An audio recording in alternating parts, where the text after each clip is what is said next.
Fearing the strategic threat of a foreign city controlling the upper reaches of their rivers, Croton had conquered Asprostum a century prior, driving the Bruttians back to the plateau. Now, Asprostum served as a vital colonial fortress for Croton. News of the Dionian invasion caused panic in Croton, especially as the 3,000 Lao soldiers surged toward the Neto River. Fearing the enemy would cross the floating bridges and reach the city, the defenders burned them, leaving many refugees stranded on the north bank. As Crotonian ships scrambled to ferry them across, the Lao soldiers arrived, forcing the terrified civilians to flee northwest along the riverbank. Though the area was once marshy, centuries of Greek drainage had cleared the land. Still, the refugees faced constant danger from the pursuing Lao soldiers.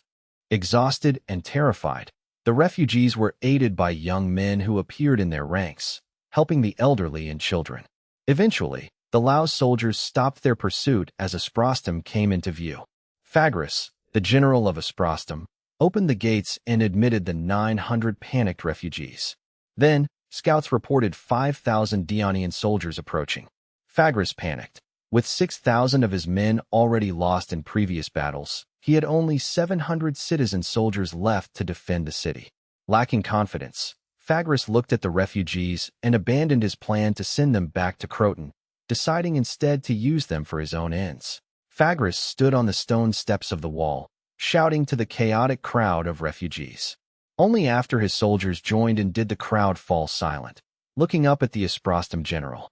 Citizens of Croton, 5,000 Daonians are marching on this city, Phagris announced, sparking immediate panic. Open the south gate and let us leave, the crowd clamored. Phagris and his men struggled to restore order. You may leave, but know this, Croton's previous wars left Asprostum defenseless. If the Daonians take this northern barrier, they will cross the Tachina River and ravage the Croton plains. Defending this city is defending Croton itself. I call on every man to take up a shield and spear.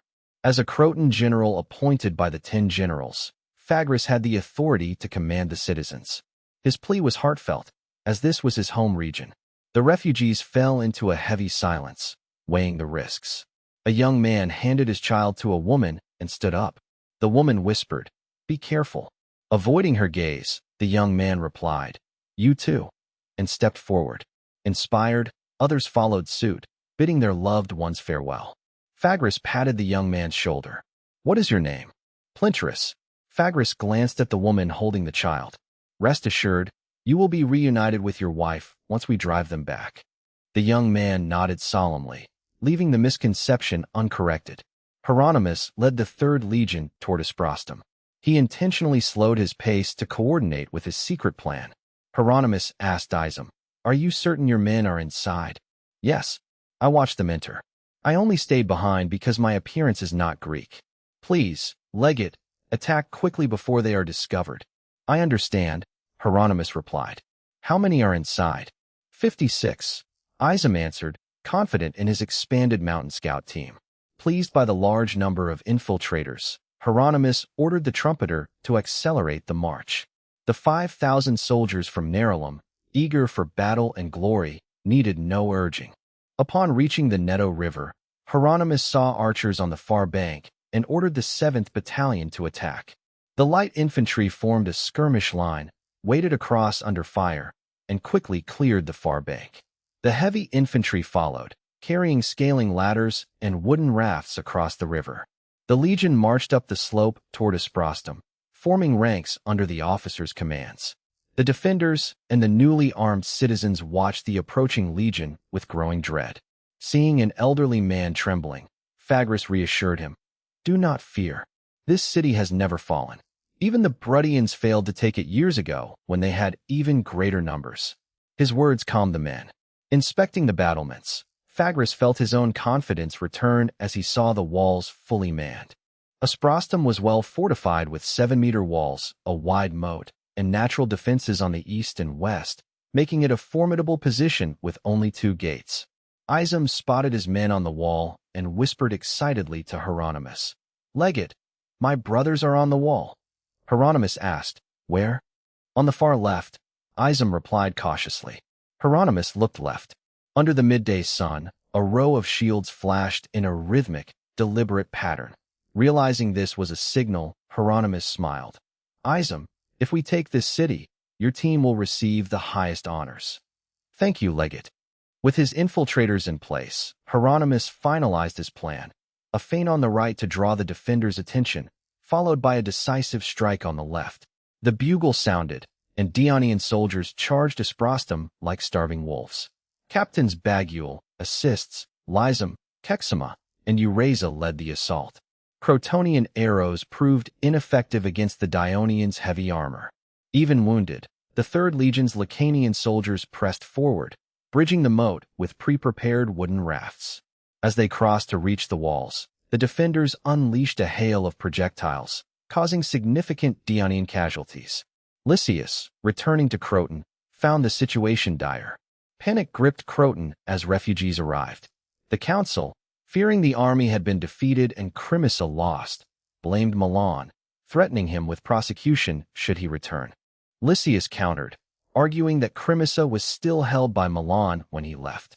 He reasoned the Dionians must have bypassed the city, but without ships, they couldn't cross the Neto River. He believed the invaders were isolated and would eventually retreat. Someone worriedly interjected, "They cannot cross the Neto, but they can attack Asprostum." Another retorted, "Asprostum is impregnable. The Bruttians failed repeatedly.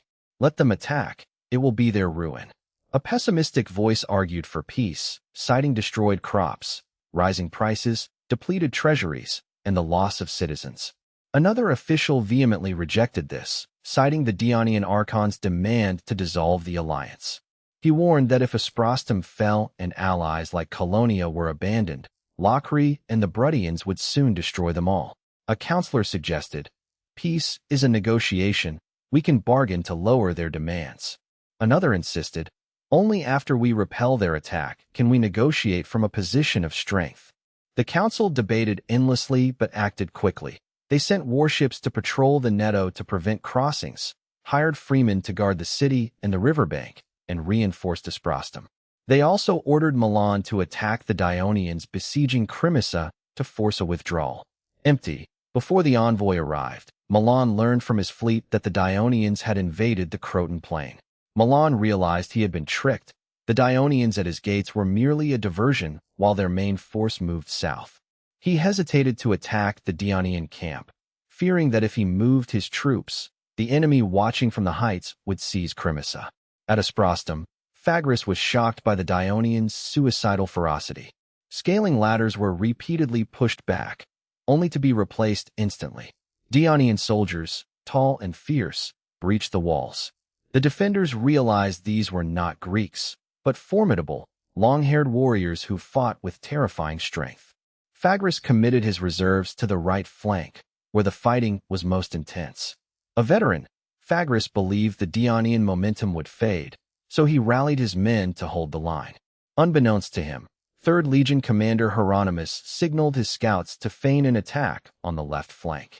As the defenders focused on the main assault, a cry of "attack" erupted behind them. The scouts, disguised as Crotonians, struck the defenders from behind. When Phagris learned of the breach, it was too late. Dionian soldiers had swarmed the walls, and the demoralized Crotonians fled. Panic triggered a rout.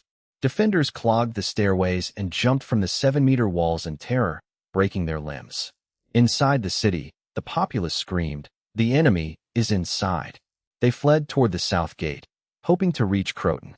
Crotonian reinforcements, meeting the fleeing masses, learned Asprostum had fallen and retreated in fear. Empty. Milan, now a disgraced general, finally acted on the council's orders, sending 7,000 troops to attack the Dionian camp south of the Umbria River. Diffusi observed the movement and sent Adrianx with 2,500 troops to reinforce Matones. Matones, protected by his fortified camp, felt confident in repelling the attack. The Crotonian attack was weak. After hitting minor traps, they retreated. Milan, lacking confidence in his troops, sounded the retreat as soon as he saw the Dionian defenses. The Crotonian envoy, furious at the retreat, threatened Milan, but the soldiers supported their general, and the envoy left in frustration. Back in Croton, The news of Asprostom's fall caused chaos. The public demanded solutions. Calls for peace grew louder, with some willing to accept any terms for stability. Two events forced a decision. First, Dionian scouts briefly raided near Croton, terrifying the city. Second, a ship from Colonia arrived with news that Lockery had declared war and was marching on them, begging for aid. Croton faced a nightmare. Their enemy Lockery was attacking their ally while they were bogged down in a war they couldn't win. Without aid, Colonia would fall, leaving Croton surrounded. The council unanimously agreed to seek peace. Lysias and Sesprotus were sent to negotiate. In the Dionian camp, the mood was jubilant following the capture of Asprostom. Drax urged an immediate attack on Crimissa to capitalize on the panic. Capuz advised caution, arguing that Crimissa would likely be abandoned soon, making a costly assault unnecessary.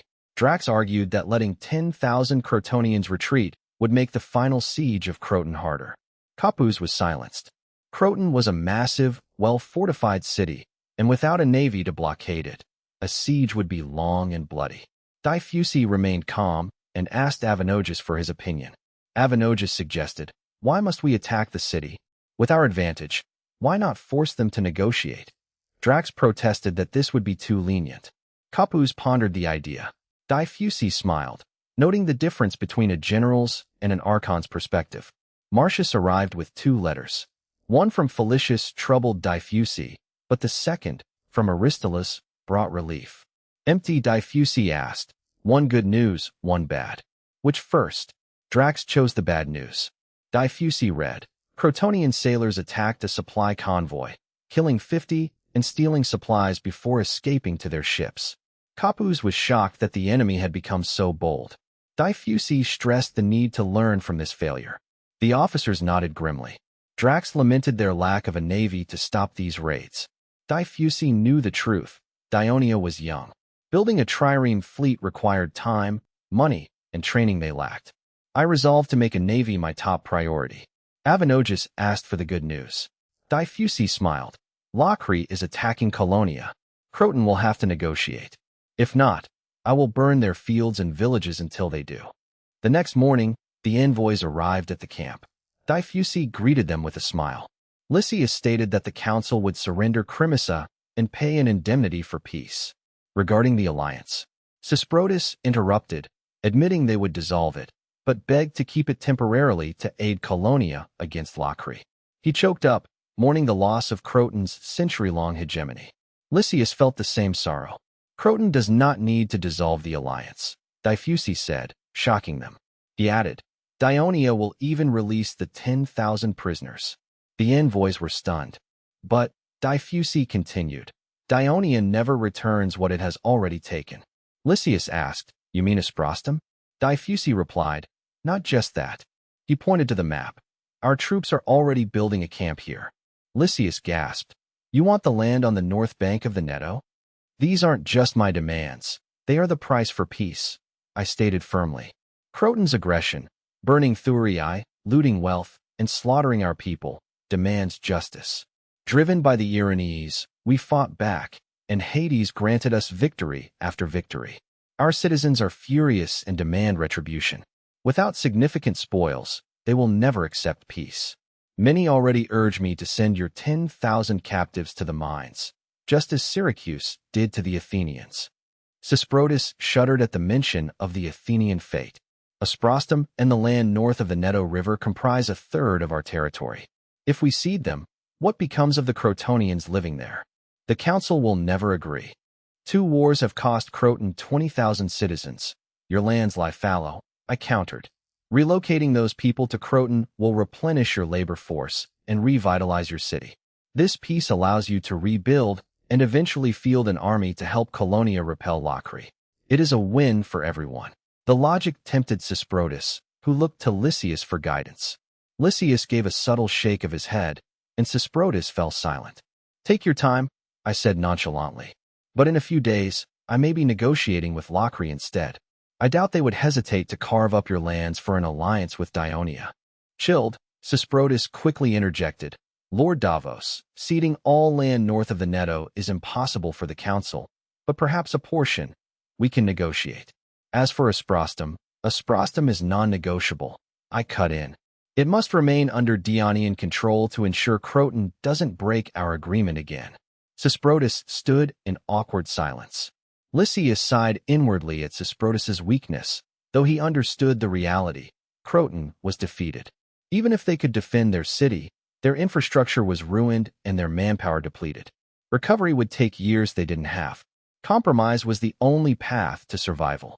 Asprostum is our northern shield, Lysias argued. If it falls to you, our citizens will panic.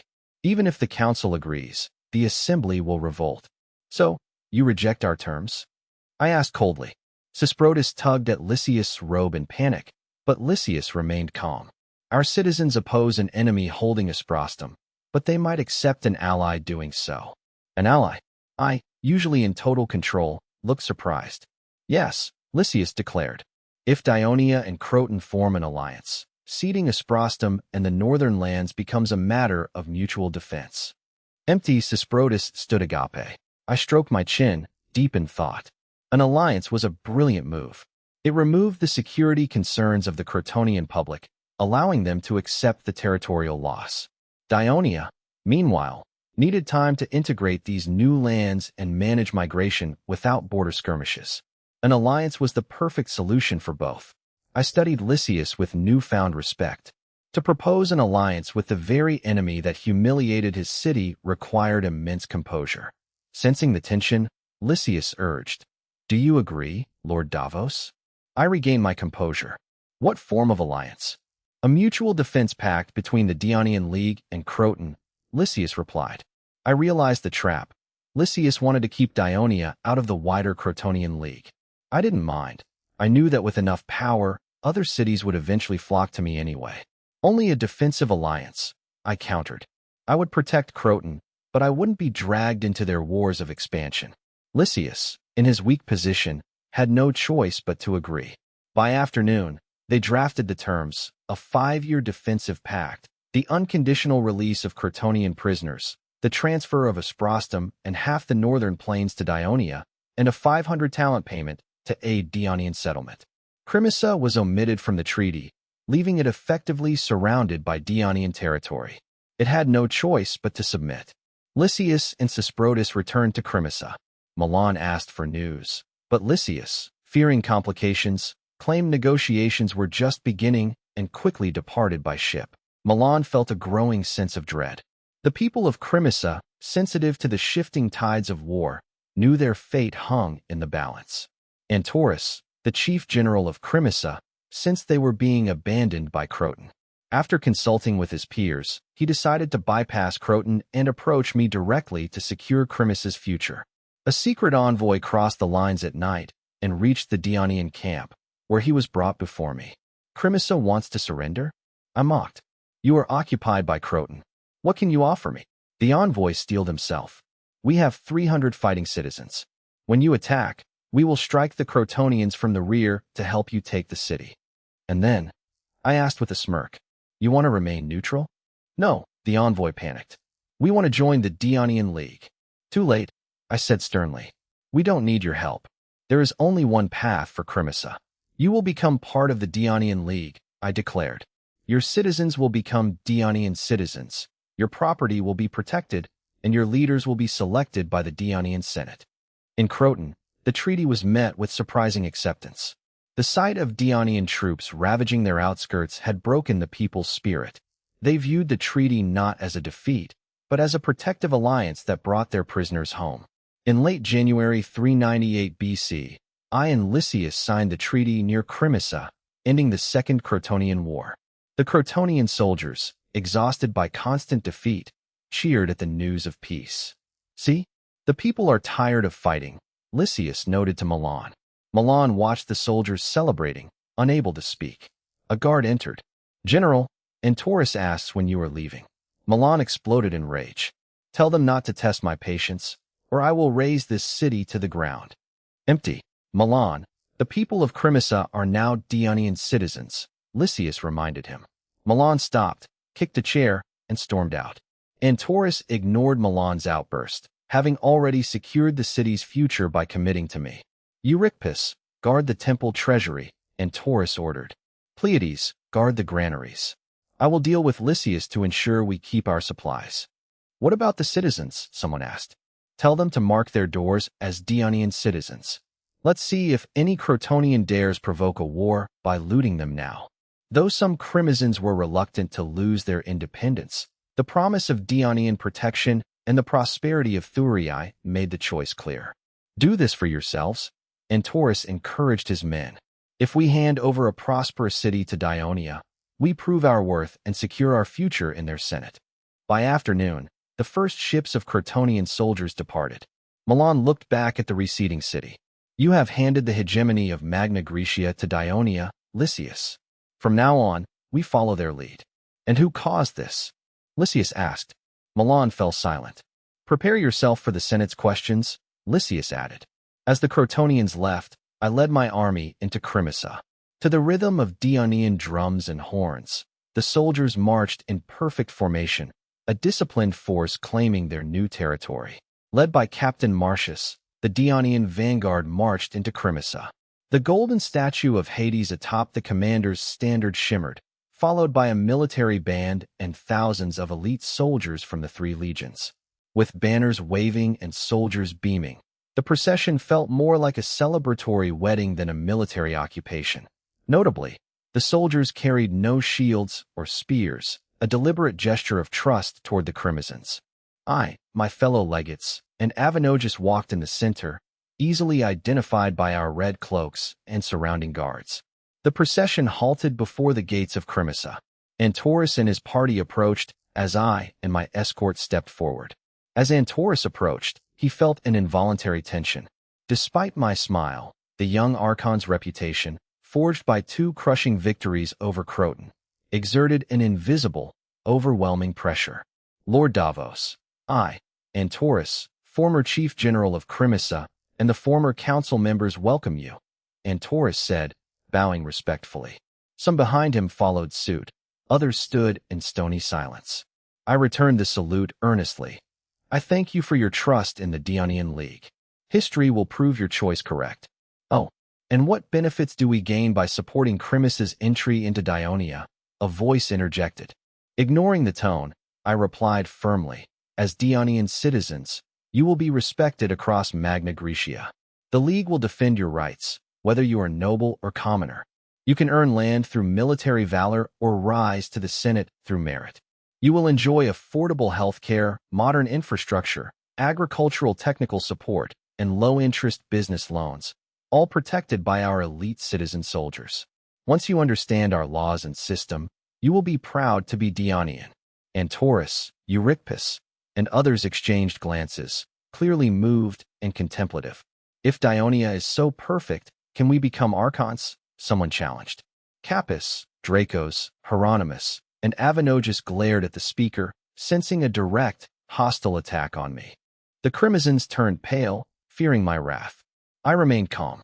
I knew this was a common critique of Dionia. Unlike Thurii or Amyndalara, who were saved from destruction, or Nerulum, which respected strength, Crimissa was a conquered foe harboring resentment. I addressed the challenge directly. Dionia's rapid rise and victory over Croton stem from our unique political system. Those who dislike it are free to leave. Those who stay must adapt to our laws and system. The sharpness of my words silenced the dissenters. When the heckler tried to speak again, Antorus's guards quickly muffled him. Lord Davos, please forgive the delay. Let us enter the city, Antorus apologized. Very well, I replied with a meaningful smile. Having just seen the Crotonians leave, the Crimizan populace watched the Dionian entry with a mix of numbness and curiosity. Once in the plaza, the Dionian army dispersed. Instead of posturing, the soldiers used their tools to clear trash, repair roads, and fix damaged houses, working to restore the war-torn city. The Crimizans were stunned. Soon, they began interacting with the conquerors, eventually joining the cleanup efforts. Women brought food and water, seeking help for their own homes, which the soldiers gladly provided. By afternoon, the once lifeless city was buzzing with vitality. The former council members whispered in astonishment.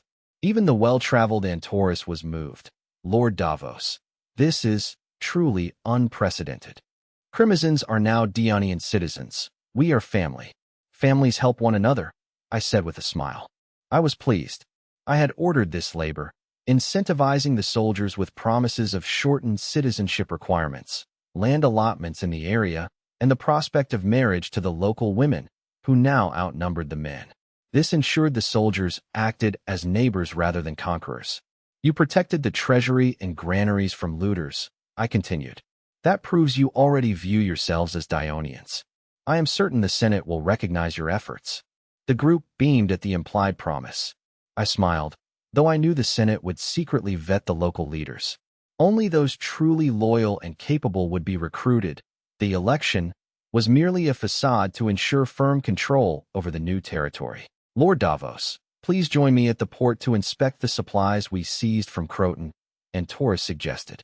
I, impressed by the man's composure, agreed. After inspecting the city, I ordered a portion of the seized grain and supplies distributed to the citizens to compensate for their war losses. This generosity won the public's favor.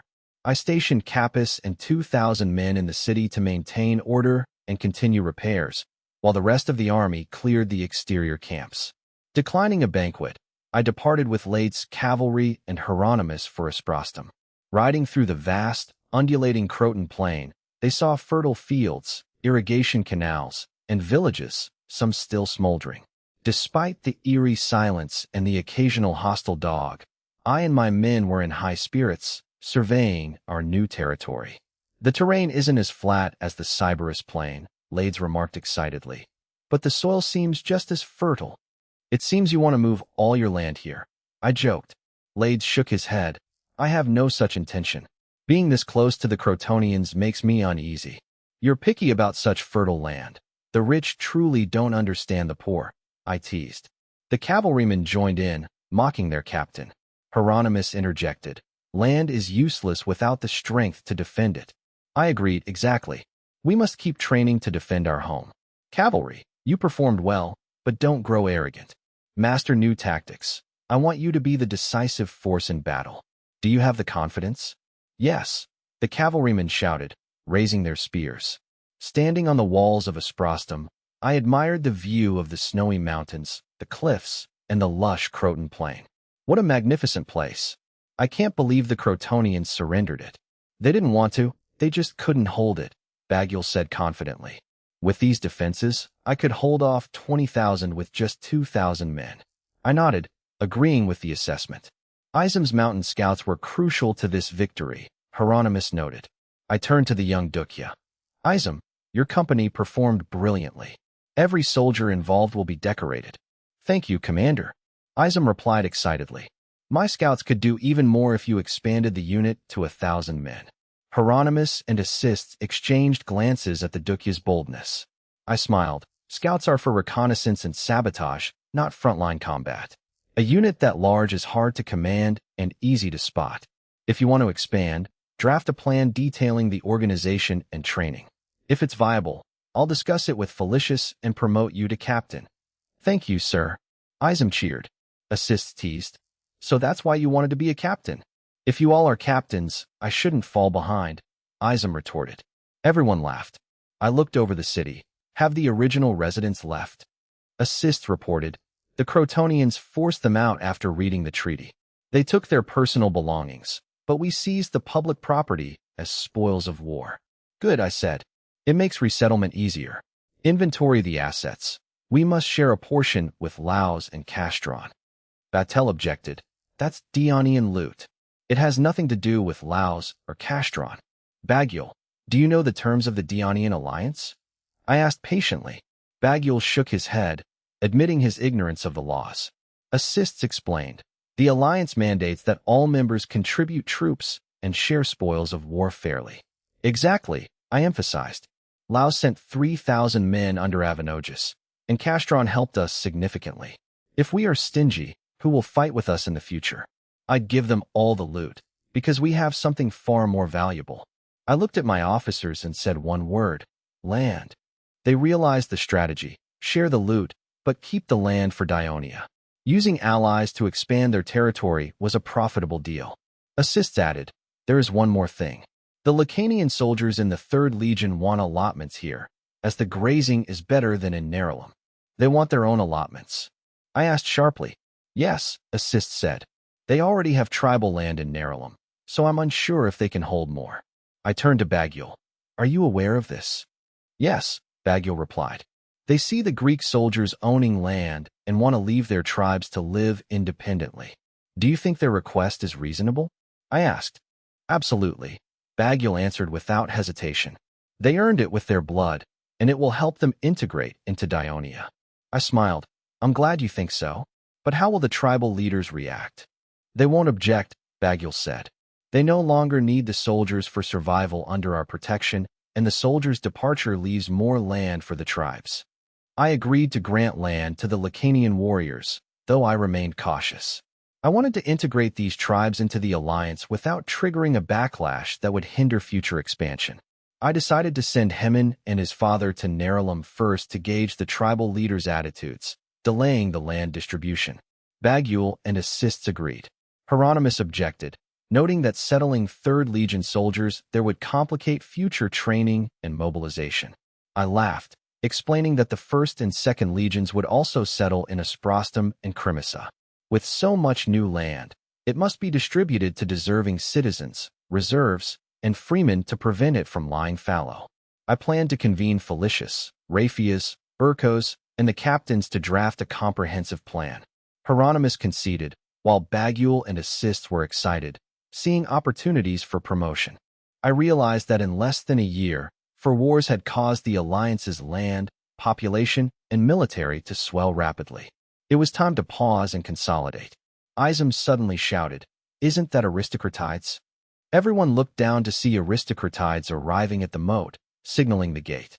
Sensing an urgent matter, I hurried down from the wall. Aristocratides entered and announced, "Lord Davos, good news from Thurii. Your wife gave birth to a son yesterday morning." Overcome with joy, I shouted, "I have a son," and excitedly struck Hieronymus.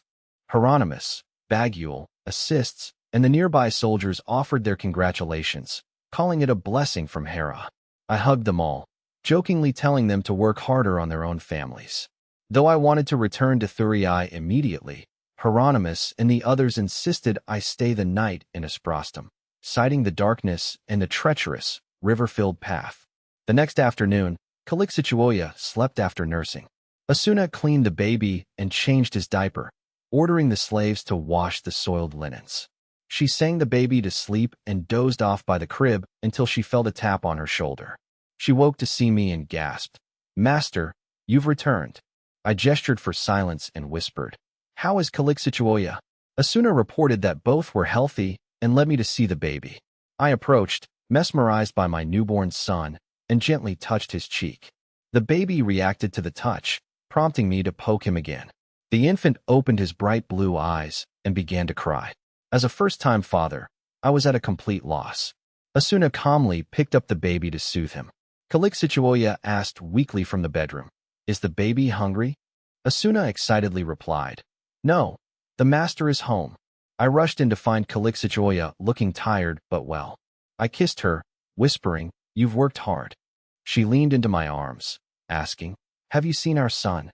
I praised the baby's beauty and asked if she had named him. She had waited for my return. I proposed the name Crotocatax, explaining that since the baby was born during our victory over Croton, it was Hades' will. Calixituoia worried the name, meaning Conqueror of Croton, was too provocative.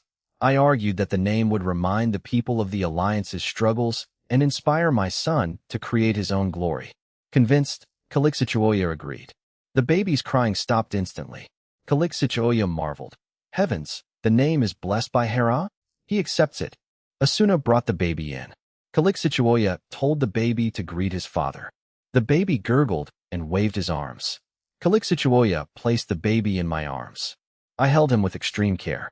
The baby looked at me with bright eyes, grabbing at my face. Feeling a deep, ancestral bond, I declared, "Calixituoia, I will make my name the family surname.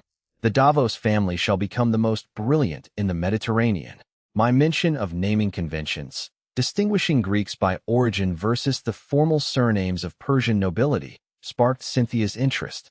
She repeated her future son's name with ambition, Davos Krotok attacks. I spotted my 7-year-old daughter, Cynthia, and 5-year-old son, Adoris, at the door. I beckoned them over to meet their new brother, though Cynthia asked timidly, "You have a child now. Do you still want us?" Stunned by her insecurity, I handed the baby to Cynthia and pulled both children into a hug. "You are my children forever," I declared. "I will never abandon you," Cynthia added softly. "And Mother hopes you will grow up to care for and protect your brother." Reassured, the children's melancholy vanished, replaced by curiosity as they gazed at the infant. Cynthia asked to touch him, then inquired about his name. I replied, "Krotok attacks, but his nickname is Klo." Adoris gently held the baby's hand, promising like a little adult, "Brother, I will protect you." Kolbus was shaken awake from a deep sleep. He tried to roll over, still exhausted. A wet whip lashed his back. The overseer barked, "Get to the quarry. Lysimines is coming to address you." Terrified of the whip, Kolbus scrambled up, stumbling on weak legs. He tripped, pulling a comrade down with him, and endured several kicks from the overseer before managing to stand. A mass of Crotonian captives shuffled from the dark tunnels into the circular quarry plaza. Lysimines, the supervisor, watched from a tower, impatient. "Too slow. Tell those Crotonian cowards to hurry." The captives were herded like sheep toward the tower, a scene repeated at the copper mines and the Temple of Hades construction site. Lysimines cursed the Crotonians for their crimes, wishing they would rot, before begrudgingly announcing, "Hades has shown mercy. The Dionian League has signed a truce and an alliance with you. You are going home." Silence fell over the crowd. The prisoners could not believe their ears. "What did he say?" a comrade whispered. "He said we can go home," Kolbus murmured, then grabbed his friend, shouting, "Do you hear? We're free." Tears flowed as the realization hit. After days of starvation, beatings, and slave-like labor, the Crotonian citizens finally understood the true value of freedom. Lysimines sneered, "Bring them bread and cheese. Let them eat." An aide hesitated. "If they're full, they might revolt." "Good," Lysimines retorted. "If they break the treaty, we can wipe them out." "Understood. After they eat, let them wash and give them clothes. We don't want the Crotonian envoys claiming we mistreated them." The aide thought bitterly that they had been treated exactly like slaves. With the arrival of Crotonian envoys, the captives were finally convinced. Dionian soldiers escorted them to the port to protect them from potential local hostility, though the city remained strangely quiet. Kolbus didn't question the empty streets. His heart was filled only with the joy of returning home. As the troop transports left the harbor, the prisoners finally relaxed. "I'm never coming back," one shouted. The others agreed. The nightmare of 2 wars and 2 captures had left them with a deep, lasting fear of the Dionian League. The harsh treatment had been a necessity due to the lack of Dionian manpower and the threat of Crotonian naval raids. Meanwhile, the Dionian public ignored the departing captives, focused entirely on the return of their heroes. The 3rd Legion remained in Asprostum under assists, while 2,000 men from the 1st Legion stayed in Crimissa under Silius. The rest returned home. Empty. After a night in Castron, I reunited with the main army. The next morning, the soldiers marched in formation, dressed in their finest for the triumph. After crossing the bridge, the freemen and the Greek mercenaries led by Xanthoparis joined the procession. I rode a 4-horse chariot, followed by Capys, Drax, Hieronymus, and Avanogus in 2-horse chariots. Families of the citizens cheered wildly as the army approached Thurii. Arsenis, a sergeant who had fought bravely and led new recruits through the decisive battle, was chosen by me as the flag-bearer for the triumph. Arsenis was overwhelmed with gratitude for the honor. Holding the commander's flag, Arsenis stood tall. Even the battle-hardened Tormid was moved, telling Xanthoparis, "I've fought many wars, but this is the first time I've felt such pride. Davos is incredible." Xanthoparis kept his eyes forward. "Don't look around. Keep marching. Don't embarrass the mercenaries." Tormid chuckled. "You're more serious than I am, old man." "The triumph is just the beginning," Xanthoparis replied, his face flushed with excitement. "One day, we'll be in those chariots too." "Right," Tormid agreed. "Davos said our service will shorten the path to becoming formal citizens. A few more battles, and we'll be full Dionians. Look, It's Kragenes, someone shouted from the crowd. He's a hero now. Hero? I could take him in a fight, another grumbled. If only his archery weren't so good, I'd be the one in that parade. Lucky bastard. We need to practice our archery. Next time they recruit, we have to get in. You're right. As the freemen marched, the cheering intensified. Many spectators, having worked alongside these men, felt a mix of envy and a burning desire to join the ranks of the Dionian League's heroes. Over 20,000 soldiers formed a column 6 to 7 miles long. By the time the rear guard of freemen entered the welcome zone, the vanguard's banners had already reached the triumphal arch. Sobkos gazed at the arch's reliefs and remarked to Lades, "Last time I was just a spectator. Now, I am a soldier in the triumph." Lades laughed. "How does it feel?" "Great. Truly great. Our cavalry was once weak, but from now on, we shall be the heroes of every triumph." Lades declared ambitiously. He stared at the banner behind the cavalry flag, knowing it bore my inscription, "Victory through strategy, defeating the Croton cavalry." This achievement earned them their place of honor. Due to the massive crowd, the victory square could not hold everyone. The parade was ordered to circle the square once and exit through the east gate to prevent congestion. On the platform before the Senate House, the senators stood to pay solemn tribute to the passing troops. Amicles, invited to observe, was moved by the disciplined, heroic march. I never imagined we could defeat the arrogant Crotonians. A truly great victory. He felt relieved that Castron had chosen to stand with Dionia. While most agreed, Scombres dissented. Diffusi is the guarantee of victory. I never doubted the outcome, but we should have crushed Croton completely while they were weak. Polixenes echoed this, adding, Diffusi ignored the feelings of the Thurians by sparing them. It was a mistake. Scombres shot him a sharp, disapproving glare. Lord Diffusi was right. Cunagurata stated firmly, "A great general wins battles.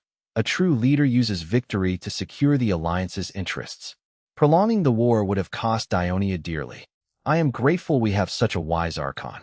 Cornelius agreed. Diffusi has not only secured fertile lands, but extended Dionia's influence to the southern tip of Magna Graecia. Tritodemos smiled. Now, managing and distributing these new lands will be a sweet, if tedious, task. The senators chuckled. Under the War Act, proposed by me, senators received land rewards proportional to the average soldier's share. While modest individually, these holdings would accumulate significantly given Dionia's rapid expansion. As the senators discussed the new territories, Polixenes remained pensive, while Amicles watched with undisguised envy. "Look, our great hero!"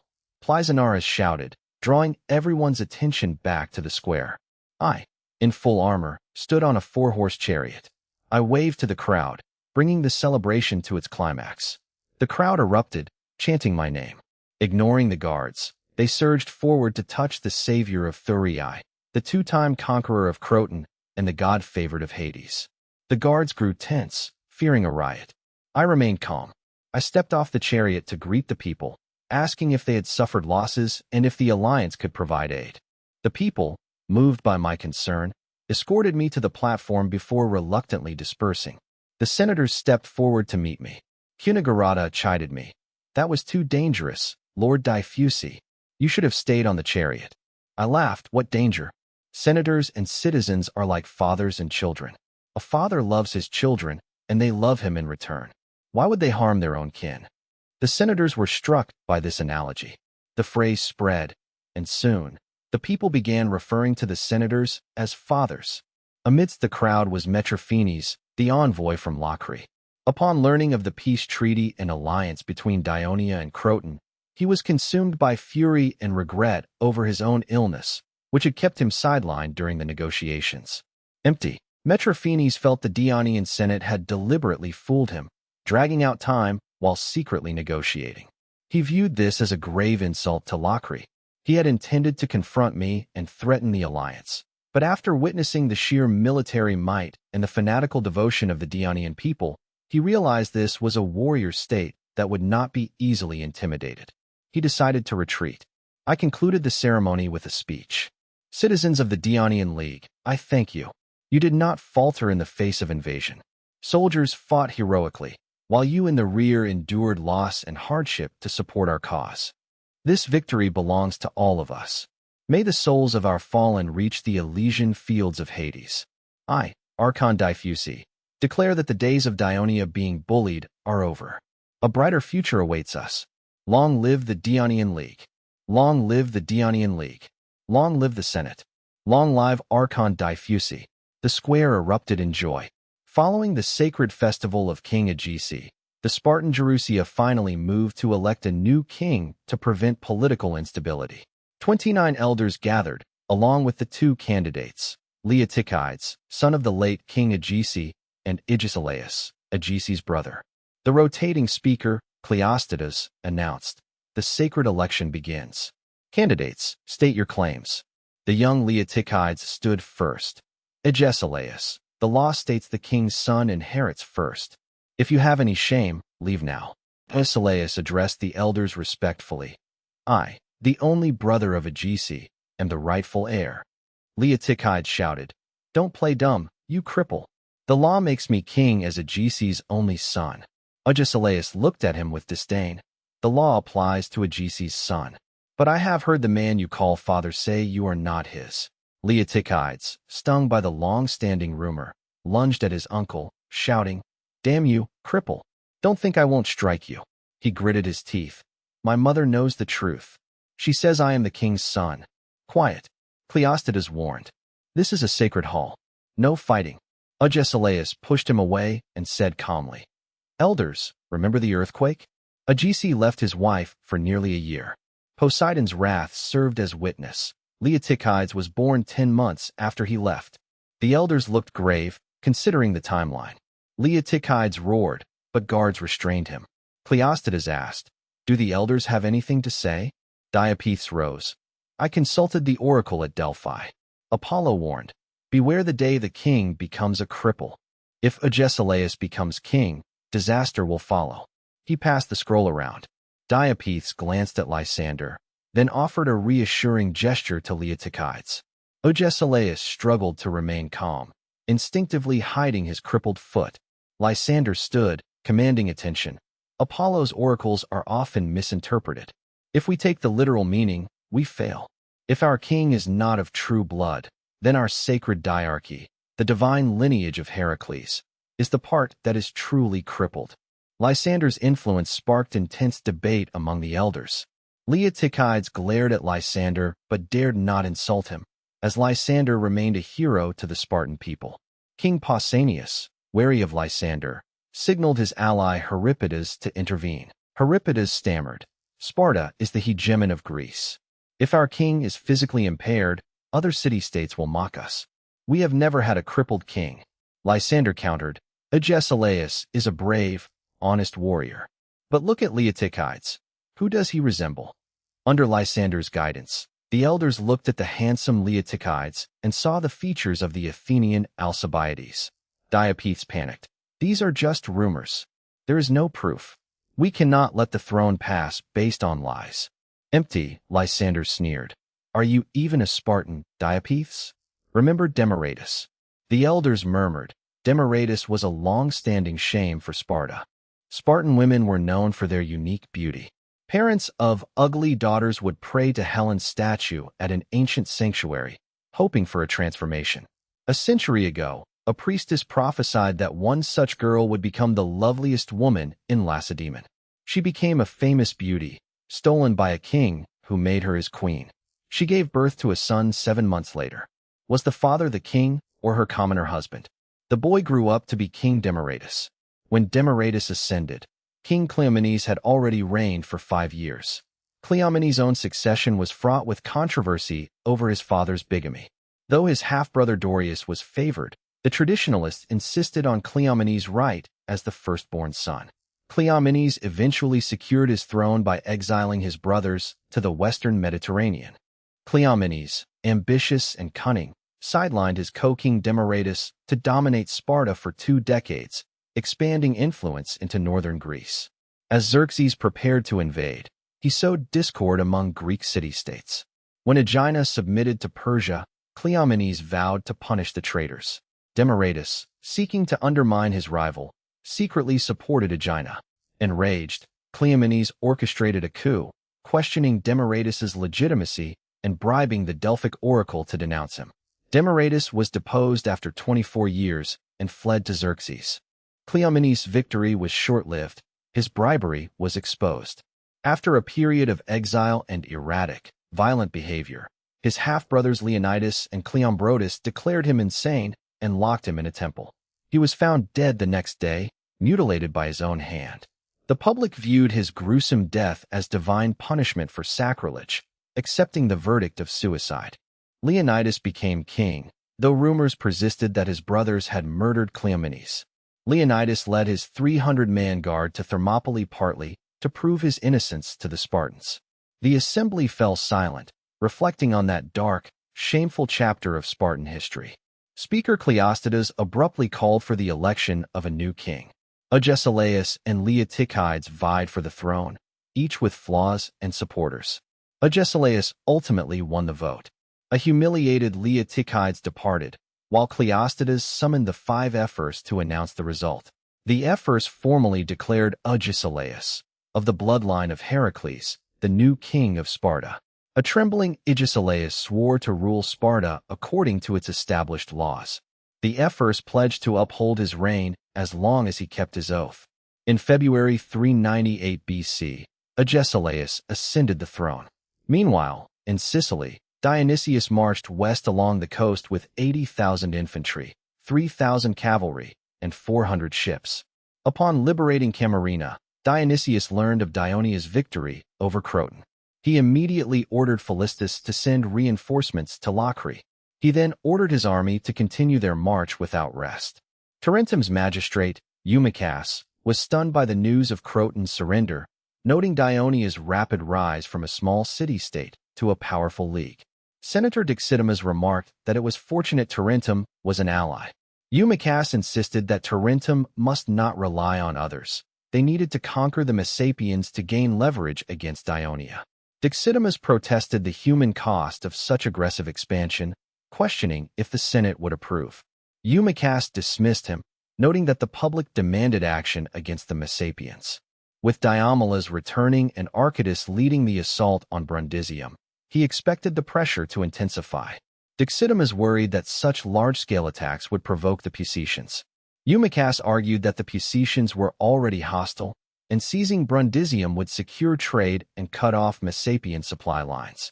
Dexitimus sighed, realizing they would have to rely on Dionia if the situation spiraled. Despite Lysias' defense, the assembly voted to exile Milan for 10 years. Empty, Lysias was elected chief general, supported by the returning citizen soldiers he had saved. Sesprotus was also elected, shifting the board toward the conservatives. To rescue their allies, the new board appointed 3 experienced captains, formerly prisoners of Dionia, to lead the campaign. 15,000 soldiers and 4,000 freemen marched toward Colonia. Some in the council argued for keeping more troops to defend the vulnerable city. Lysias refused, instead requesting potential aid from the Dionian garrison at Asprostum. With Assistus' support, the Crotonian fleet of 60 ships sailed for Colonia. The Dionian Senate voted to admit 5 new members from Crimissa, including Antorus, Eurycpus, and Pleiades. The Senate then addressed rewards for the war effort. 7,000 citizens would receive land, prioritized near their homes. 15,000 registered freemen were granted 5-acre allotments in new territories, with a 10% tax rate until they achieved full citizenship. 6,000 other freemen received reduced probation periods and priority for land rentals. Families of the fallen received full rewards and generous compensation from war spoils. Burkos, Raphias, and 3 legates were tasked with overseeing these distributions. I delivered an impassioned speech, emphasizing that the Senate must reward its warriors fairly to ensure the League's future strength. The Senate then turned to selecting magistrates for Crimissa and Asprostum. Scombros was surprisingly elected for Crimissa, a safe, prosperous port city. Though hot-tempered, Scombros was respected for his honesty and willingness to mentor others. I, holding veto power, approved the choice, believing Scombros' blunt, approachable nature would win over the local population.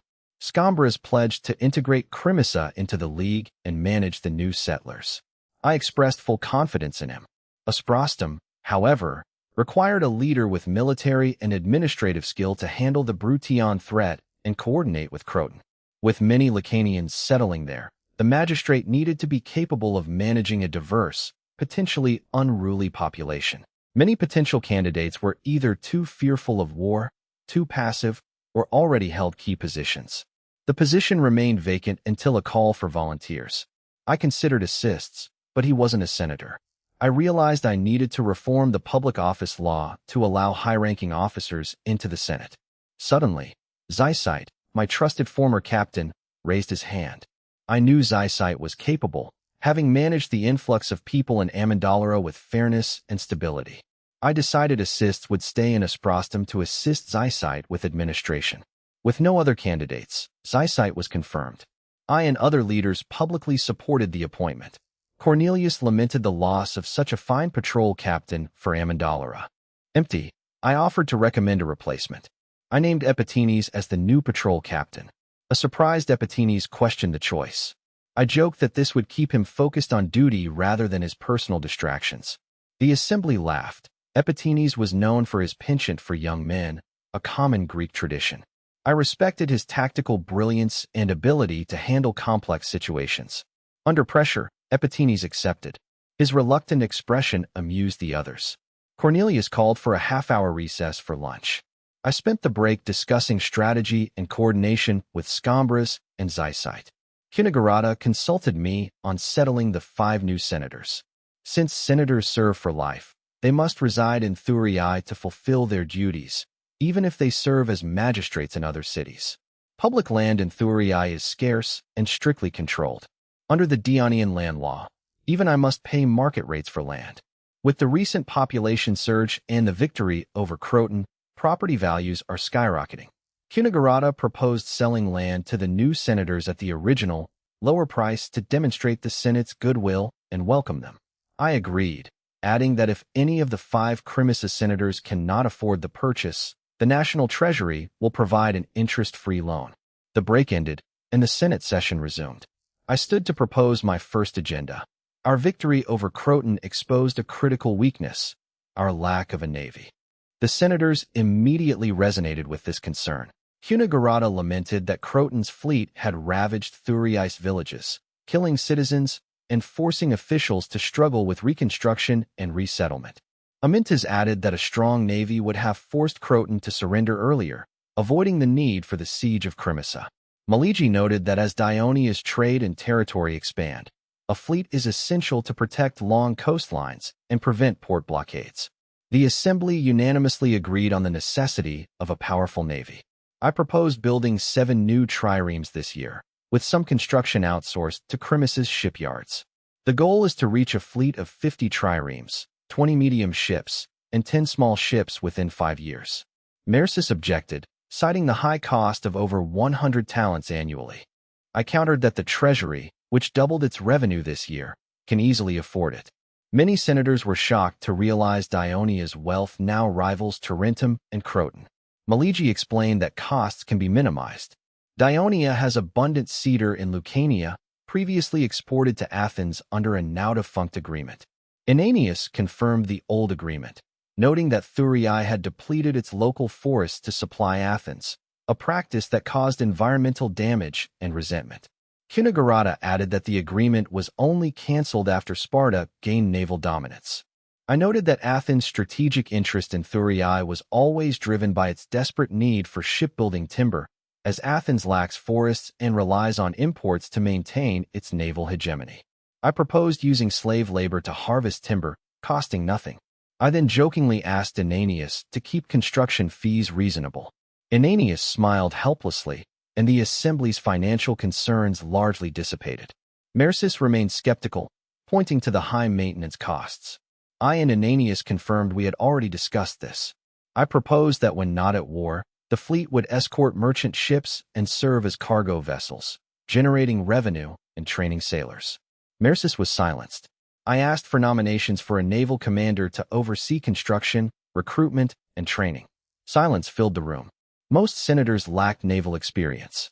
Kinagarata nominated Ananias, a former naval commander for Thurii. I approved, trusting Ananias's expertise despite his family's ties to the shipyards, confident that the stingy Mercis would keep him in check. I lamented the scarcity of naval talent compared to the army. Ananias was appointed, expressing his relief that he would no longer have to worry about ships being burned in port. Ananias pledged to support the army and secure victory, earning applause from the Senate. Polixenes watched Ananias with a sneer. I proposed a road connecting Castiglione, Crimissa, and Asprostum. The Senate approved, as they now recognize infrastructure as vital to a city-state's development. I raised a new issue, the inefficiency of messengers traveling between Thurii and Crimissa. As the territory grows, the Senate needs a faster way to receive information. The senators pondered the problem. Maligi suggested using small boats, but I pointed out the flaws.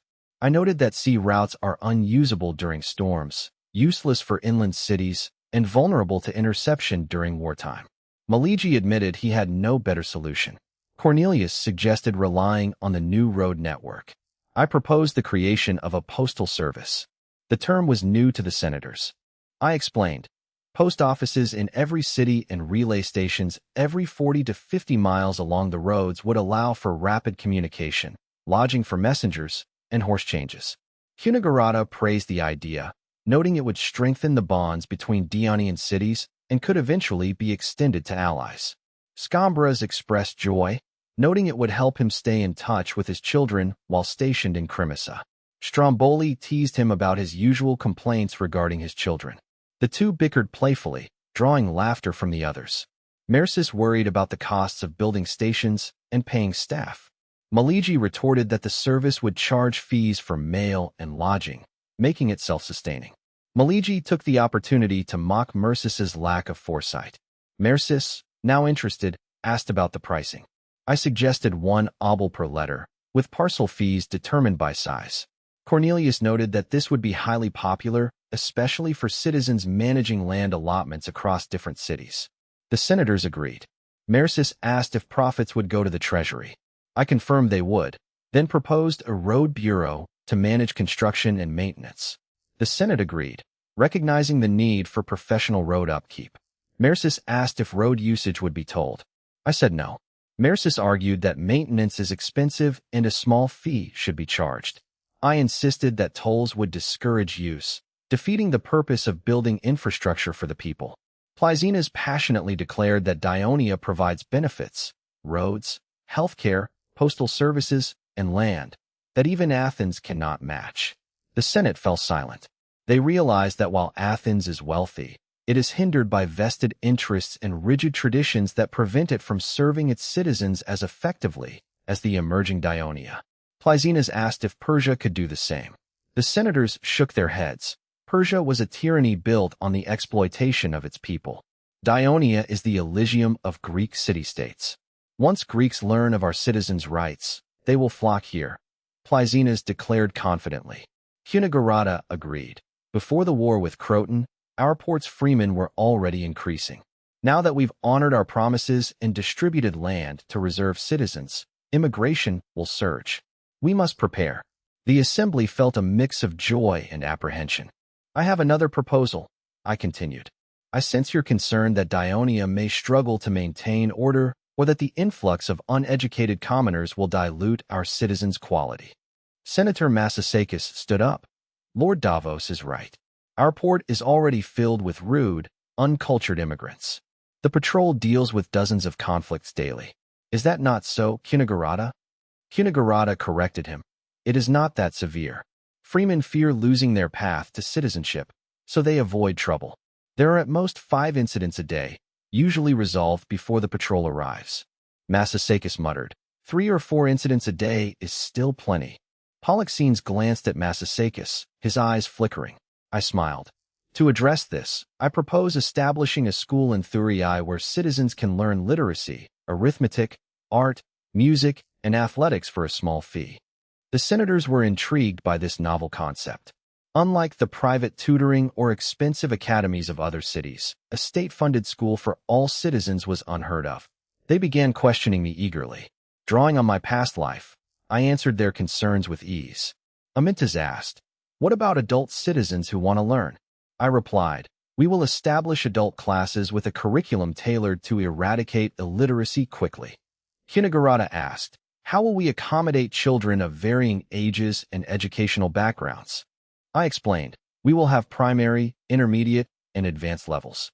Primary for basics, intermediate for writing and complex math, and advanced for rhetoric, debate, and data management, training the future lawyers, accountants, and officials of our league. The senators were satisfied. Even the reserved Hinagurata exclaimed, Lord Archon, you must be blessed by the gods to have such brilliant ideas and complete implementation plans. The other senators echoed his sentiment. I smiled. I propose Ansatanos as the head of this school. The senators agreed. Ansatanos was the most learned man in the Senate, having studied under Herodotus. Ansatanos, startled from his thoughts, refused. I cannot.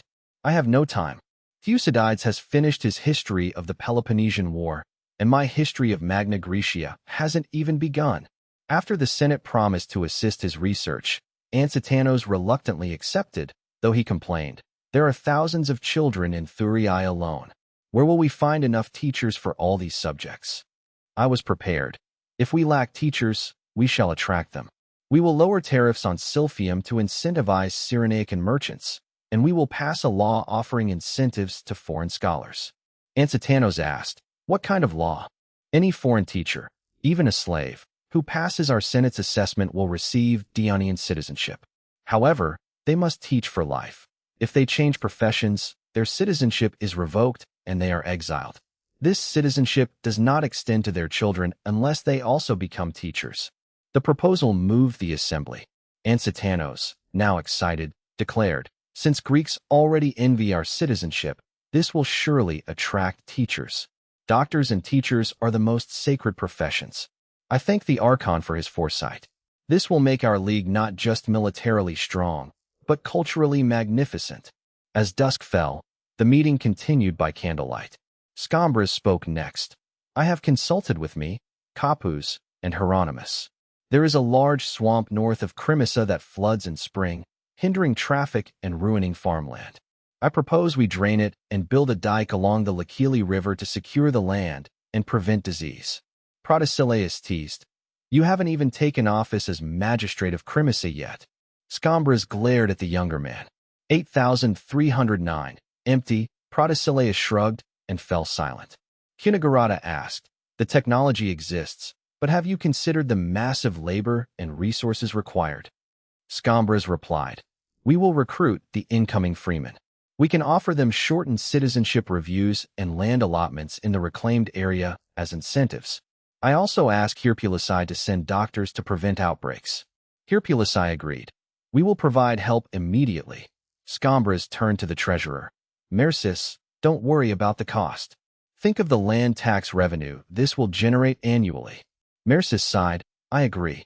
With no further objections, the motion passed. Wiseba stood up. Potentian forces are approaching Gramentum. Sensing is holed up in the city and has sent messengers to Nerulum, seeking an alliance against Potentia.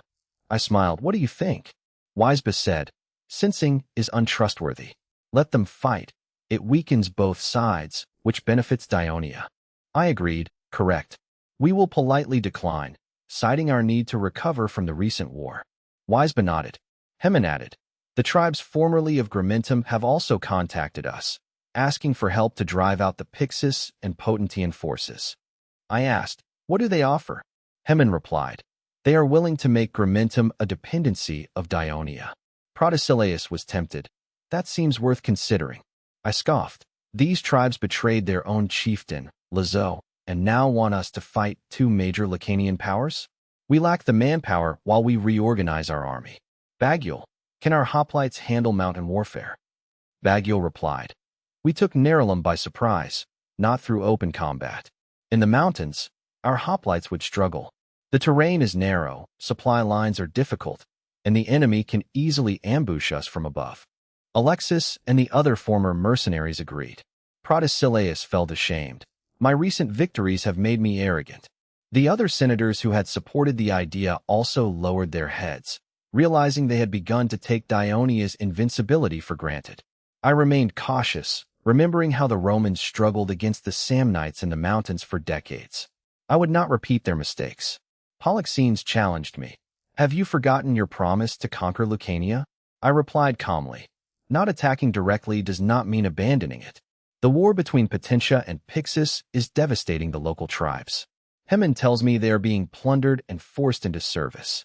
Hemen added, they see the prosperity of the Lucanians who are already Dionian citizens and are desperate for our protection. I instructed, keep working on them. Let them understand that only Dionia can bring peace. Hemen nodded. Bagul, tell Sicida to gather the young Lucanians in Nerulum and train them in their own style, but under our disciplined structure. Keep this secret. Bagul asked excitedly. When do we attack? Wait for the right moment, I said firmly. I would rather Potentia and Garagusso become our vassals than lose control of Gramentum. It is the gateway to the north, east, and west. We must hold it. Meanwhile, the Crotonian army reached Cilicium and joined forces with Turina and Cilicium, while the Crotonian fleet sailed south toward Colonia. Scouts reported 40 Locrian ships ahead. The Crotonian commander, Ascamas, ordered his fleet to slow down, lower sails, and form a battle line. The ships gathered, placing triremes in the center, and hugged the coast to catch the wind. Before they finished, the Locrian fleet appeared less than a mile away. Ascamas ordered an immediate attack. The fleet split into 5 columns of 10 ships each, intending to break the enemy line and engage in one-on-one combat. 8,344. Empty. The Locrians attacked without hesitation. As the fleets crossed, the Locrians did not stop to grapple but accelerated, catching the Crotonians off guard and disengaging with minimal losses. Ascamas was stunned to see the Locrian fleet retreating. Unexpectedly, the Locrian fleet turned back after gaining distance, adopting an offensive formation. Without questioning their motives, Ascamas ordered his fleet to respond. The fleets clashed, with ships weaving and ramming each other in close quarters. Unlike land battles, naval combat dissolves into individual ship-to-ship duels, where victory depends on ship quality and crew skill. Ascamas, confident in his numerical superiority, 6 extra triremes and 10 more ships total, believed victory over the familiar Locrian fleet was inevitable. Ascamas skillfully reversed his flagship to dodge a ramming attempt, leaving the enemy ship exposed to his bronze ram. The enemy ship quickly pivoted to face me. As they neared, Ascamas shouted, "Retract oars." My disciplined crew obeyed instantly. The enemy, too slow to react, had their oars sheared off by the flagship's momentum, leaving them immobilized. As the crew cheered, a fresh force of 20 Locrian triremes suddenly attacked the Crotonian rear.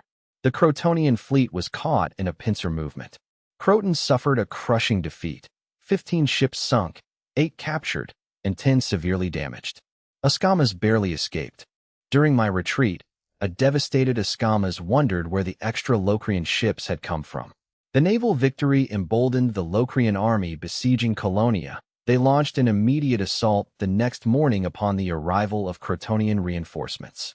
Croton accepted the challenge, and a fierce battle erupted north of Colonia.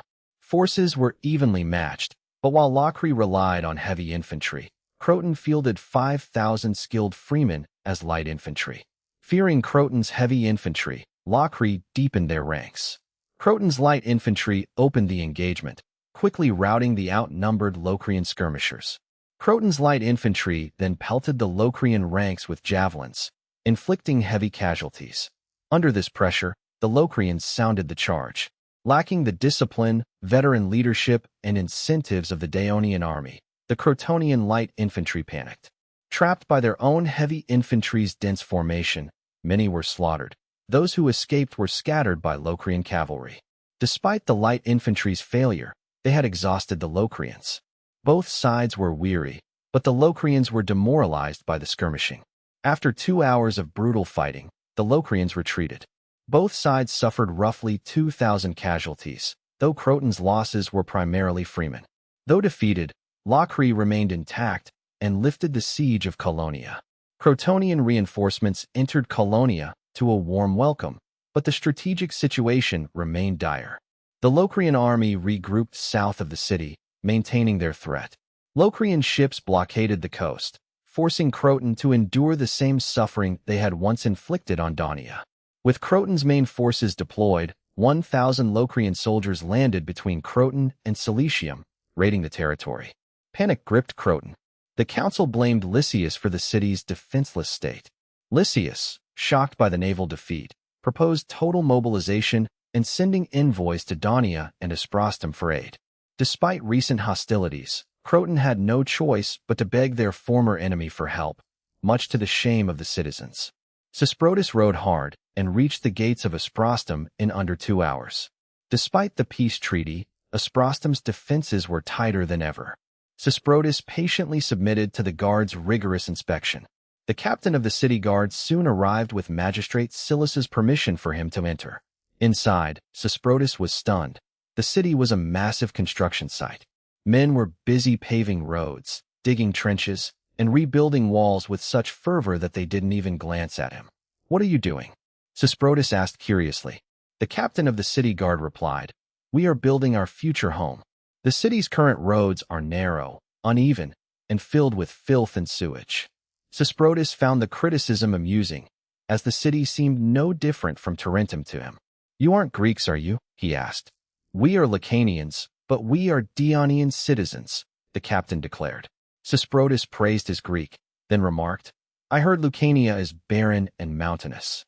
I'm surprised you care so much about living conditions." "We haven't been hungry since joining Dionia," the captain retorted, blushing. "Our old homes were worse, but this place still pales in comparison to Thurii." "Empty," the captain continued. "Legion engineers teach us that paved roads improve travel, trenches remove waste, and aqueducts bring fresh water, saving us from constant labor. Magistrate Silas says I insist that every Dionian city must have the same amenities as Thurii, ensuring every citizen enjoys a clean, convenient life." The captain's passionate tone drew attention.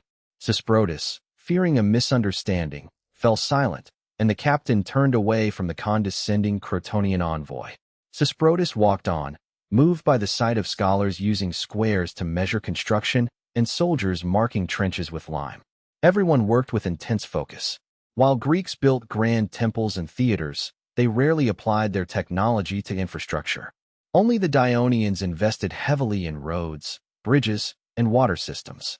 Sesprotus, heading to the city hall to meet Magistrate Silas and acting commander assists, realized why even the Lacanian mountain folk were drawn to this Dionian lifestyle. Silas and assists were stunned by Sesprotus's request. Asking for help from a former enemy, the Dionians, was a bitter pill to swallow. Defending Croton against Locri means war, Silas said cautiously. We need the Senate's approval for such a decision. We know, and a messenger is already en route to Thurii, Sesprotus pleaded, weeping. But Locrians are burning our villages and slaughtering our people now. As our ally, can Dionia just stand by? The inexperienced commanders felt awkward. Assists eventually led the distraught Sesprotus away to deliberate. Returning to the hall, Silas said, Assists, I've decided to send troops to the west bank of the Tachina River to block the Locrians. Are you mad? Assists protested. Acting without the Senate will infuriate me. I won't do it. Who said blocking them means war? We can do this differently, Silas replied. Assists remained worried. Is it too risky? What if they attack us? Dionia's reputation rests on our promises, Silas argued. If we ignore our ally, the defensive alliance treaty is worthless. I would surely protect Croton. If Locri attacks, we strike back. Assists softened, though he muttered. I just wanted my orders first. We don't have time. We must appear when they need us most, Silas insisted. Assists finally agreed. Fine. But send an urgent dispatch to Thurii explaining our actions. Agreed, Silas nodded. Sesprotus was overjoyed when told that Dionia would honor the treaty and send troops to defend Croton's territory. Silas mobilized 2,500 men of the 3rd Legion, placing them under Assists' command, while leaving only 500 to garrison the city. The Locrian raiding party had advanced unopposed, leaving ruins in their wake. Unlike the ritualized warfare of the past, modern conflicts were brutal. Invaders burned crops and slaughtered civilians to force the enemy out of their fortified cities, much like the Spartans did in Attica during the Peloponnesian War. The Locrians also sought revenge for decades of enmity, which slowed their march as they thoroughly devastated the countryside. Upon reaching the west bank of the Tachina River, the eager Locrians were shocked to find an army blocking their path. Diapantos, the Locrian commander, was confused. Intelligence said Croton was empty. Are these new levies? He stared at the disciplined, silent phalanx of heavy infantry. Their oppressive presence silenced his men. Look at the flag, someone shouted. At the top of the red banner sat a bronze statue of a winged figure holding a sword. It looks like Thanatos, a soldier whispered. Thanatos. Diapantos realized this wasn't a Crotonian force, but the Dionians, the mysterious, powerful league that had forced Croton to sue for peace. Panic set in as Diapantos scrambled to reorganize his scattered troops. A small cavalry unit halted 50 meters from the Locrian line. The leader, wearing a purple-crested helmet, declared through heralds, "I am Assists, captain of the 3rd Legion of the Dionian League. By our defensive treaty, Dionia is bound to protect Croton. We seek no war, but if you do not withdraw from Crotonian soil, we will drive you out." A stir rippled through the Locrian ranks. Diapantos cursed inwardly. His worst fear had materialized. News of the Dionian-Crotonian alliance had shocked the Locrian council, sparking outrage and accusations of cowardice against Croton. Empty, some councillors argued for immediate retreat, fearing that facing both Croton and a powerful new ally was impossible. Others insisted on attacking, arguing that Dionia's recent war losses would prevent them from fully committing, and that this was a rare chance to crush Croton. The debate stalled until Chief General Demodocus announced Syracuse's support, swaying the council to continue the war. When Diapantos was dispatched, the council had gambled that Dionia would not intervene, leaving him without instructions for such a scenario. Now, facing the Dionian phalanx, Diapantos hesitated. Attacking meant war with the powerful Dionian League. He feared the consequences of failure, especially since Syracuse, busy with Carthage, could offer only naval aid. He knew the council would scapegoat him if the war escalated and failed. Yet, retreating would ruin his honor and Locri's prestige. As he wavered, his soldiers began to clamor. "Don't think you're special, Dionians. We aren't retreating. Locri has stood for centuries. Who are these Dionians? We've never even heard of them. We aren't moving. What will you do about it?" Diapantos was furious. His force of 1,000, half of whom were sailors distracted by plunder, were in no state to fight a disciplined army. Before he could order a retreat, the Dionian drums sounded. Their phalanx advanced like an iron wall, silencing the Locrian braggarts instantly. Sighing, Diapantos ordered, "Retreat." Before the bugle could even sound, the Locrian ranks broke into a panicked rout. The retreat was chaotic, with soldiers abandoning their loot to flee. Assists, surprised by the easy victory, secured the area and returned the recovered goods to the grateful, shamed Crotonians. Unwilling to return home in defeat, Diapantos led his fleet south to land on the coast of Cilicium. Meanwhile, in Sparta, the vast, austere communal dining hall stood as the heart of citizen life. At mealtime, hundreds of Spartans gathered to eat identical rations, reinforcing equality and unity. The hall was a model of disciplined order, famous throughout Greece. These meals were funded by state-allotted land worked by helots. Losing one's allotment meant losing the right to dine, and thus, one's status as a full citizen. Since the Peloponnesian War, the hall rarely saw 500 men. Spartans were scattered across the Aegean, garrisoning conquered cities, with citizens serving as commanders over mercenaries and periakoi. Today, barely 100 citizens were present. Phoebidas ate, reflecting on the accession of King Agesilaus. He liked the new king, finding him wise and kind. "Look, 2 damn helots," a man nearby sneered. Phoebidas saw 2 men at a table who looked physically distinct from the Spartans. "Those are new citizens," another man corrected softly. "They earned their freedom and land through valor. We should respect them. Who knows if Lysander rigged it?" The first man whispered bitterly. "He made many perioikoi and helot citizens just to win the war against Athens.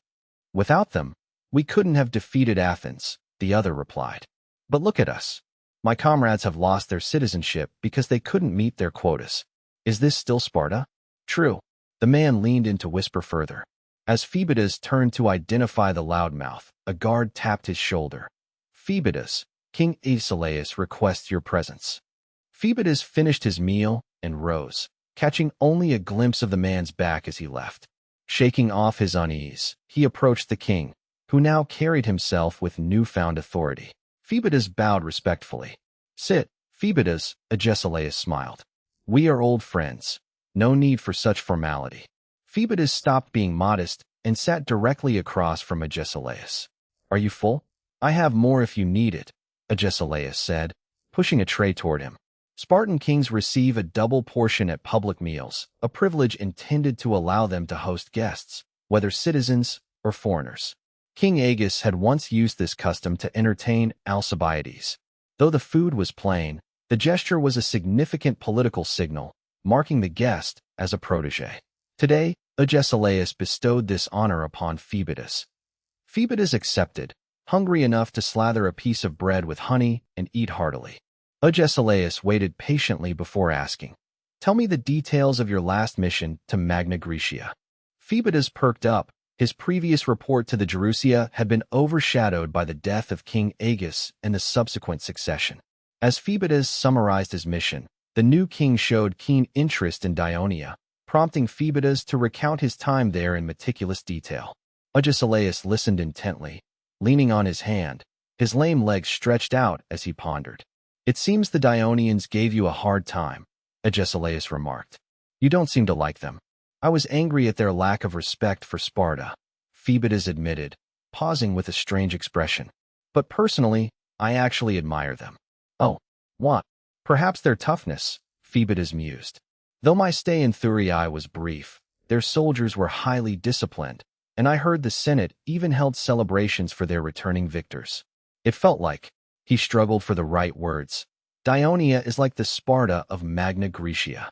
Aeschylus chuckled. You compare a city-state alliance ruled by a tyrant to our free, egalitarian Sparta. They have a lifetime Archon, yes, but the Senate holds real power over legislation, Phoebus insisted. It's nothing like Syracuse, where Dionysius dictates everything. You don't seem fond of Syracuse, Aeschylus noted. Who would be? They have tens of thousands of infantry, thousands of cavalry, and a fleet that rivals ours. Dionysius is dangerously ambitious. Aeschylus smiled. I am glad you see that. We allied with Syracuse to project power into the west and counter Carthage, Persia's ally. But we cannot allow our ally to become too powerful or swallow all of Sicily. I understand, King Aeschylus, Phoebus replied. But with our forces tied up in Asia Minor, shouldn't we continue to support Syracuse for now? We need do nothing, Aeschylus said with a satisfied smile. The force to check Syracuse has already appeared. The very Dionia that annoyed you. Dionia? Phoebus shook his head. They are no match for Syracuse in land, population, or military might. True, but they grow fast, Aeschylus said, his expression complex. I just received word that Dionia defeated Croton, forced them to cede territory, and signed an alliance. Phoebus's eyes widened. Already? They defeated Croton again so soon after I left. It's unbelievable, Phoebus muttered. Croton is stronger. They shouldn't have made the same mistakes twice. A century ago, people said the same before weak Croton defeated Sybaris, Aeschylus sighed. Clearchus was right. I am a military genius. It is a pity Sparta missed me, but having me check Syracuse is a fine alternative. Will Dionia really clash with Syracuse? Phoebus asked, still distracted by the news of the victory. Aeschylus ignored the skepticism, tracing a map of Sicily on the table with his porridge. Once Syracuse clears the Carthaginians from eastern Sicily, Dionysius will seek more. He is an ambitious man. Will he be satisfied? Phoebus shook his head. Will he invade Africa? Phoebus shook his head vigorously. That's Carthage's stronghold. Any army that lands there would be slaughtered, just like Dorius's forces were a century ago. Then he will look here, Aeschylus said, gesturing toward Magna Graecia. Dionysius has always been cruel to his fellow Greeks. You are right, Phoebus agreed. Neither considered the Greek mainland a target for Dionysius.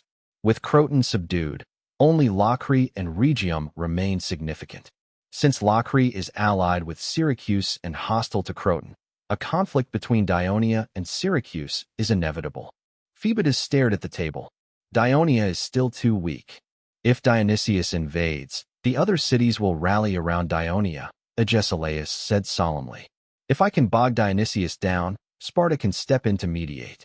Don't forget, Tarentum is our ally. Phoebus curled his lip, remembering his time in Tarentum. Tarentum might not listen to us. Agesilaus sneered, holding up 3 fingers. Syracuse, Dionia, and Tarentum are the 3 pillars of stability in the western Mediterranean. The Gerusia concluded this after Syracuse attacked western Sicily and Dionia defeated Croton. Stop obsessing over Dionia. I understand, King Agesilaus.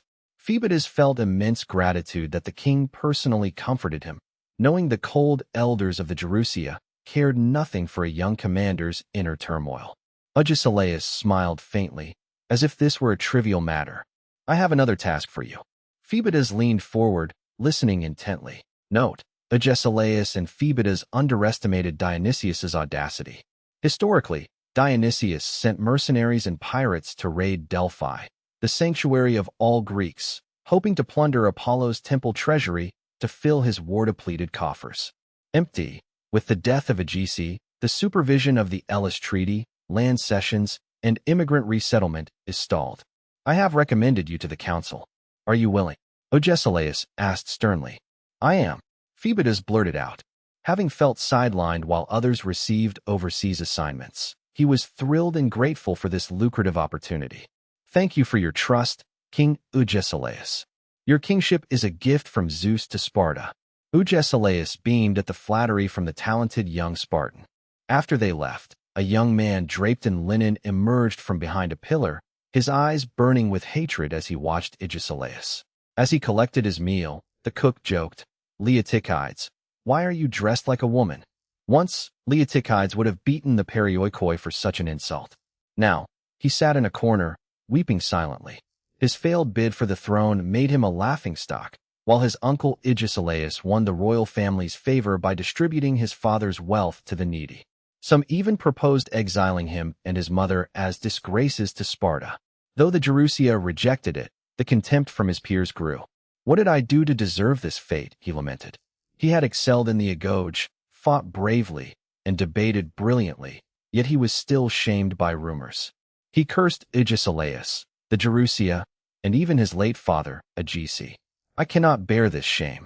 I will take my mother and leave this disgusting place.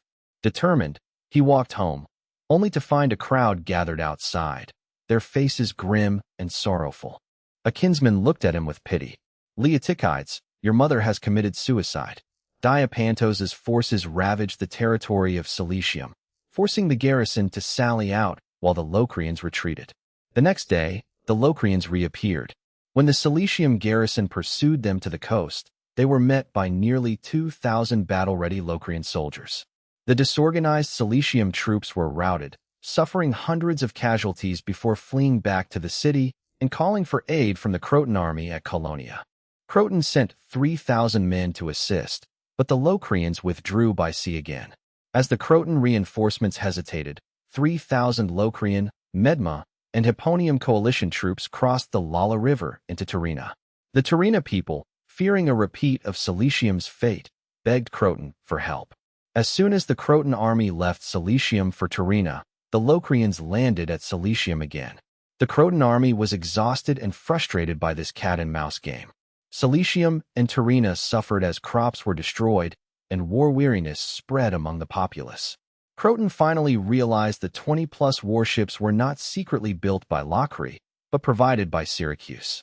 This news terrified the Croton envoys. Meanwhile, in Thurii, I lived a content life, unbothered by the conflict, as my subordinates had already repelled the Locrians. The Senate praised me for my choice of the Asprostum magistrate. I wrote to my subordinates, praising their decisive action and encouraging them to act boldly without waiting for Senate orders in emergencies.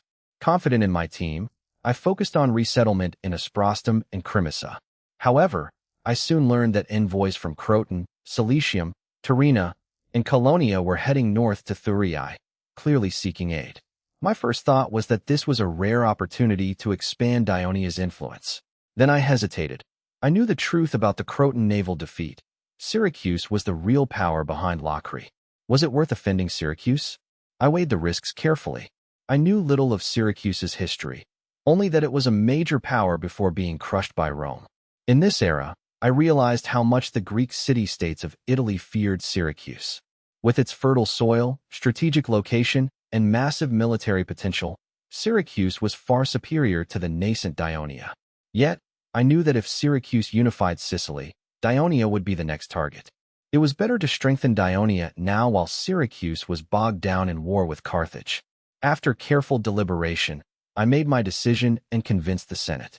Sesprotus, the Croton envoy, felt arrogant as he led the delegation to Thurii, having previously brokered the alliance with Dionia. Entering Thurii, the envoys noted the city was less bustling than Croton, but far more orderly. Empty, the clean streets, organized districts, and advanced infrastructure like aqueducts and water wheels showcased Dionia's unique technical and architectural prowess. The triumphal arch, Victory Square, and the Senate House impressed them, signaling Dionia's grand ambitions. They even noted the Temple of Hades nearing completion, a unique choice for a patron deity. As they headed to the Senate, they saw crowds of Thurii citizens heading east, cheering.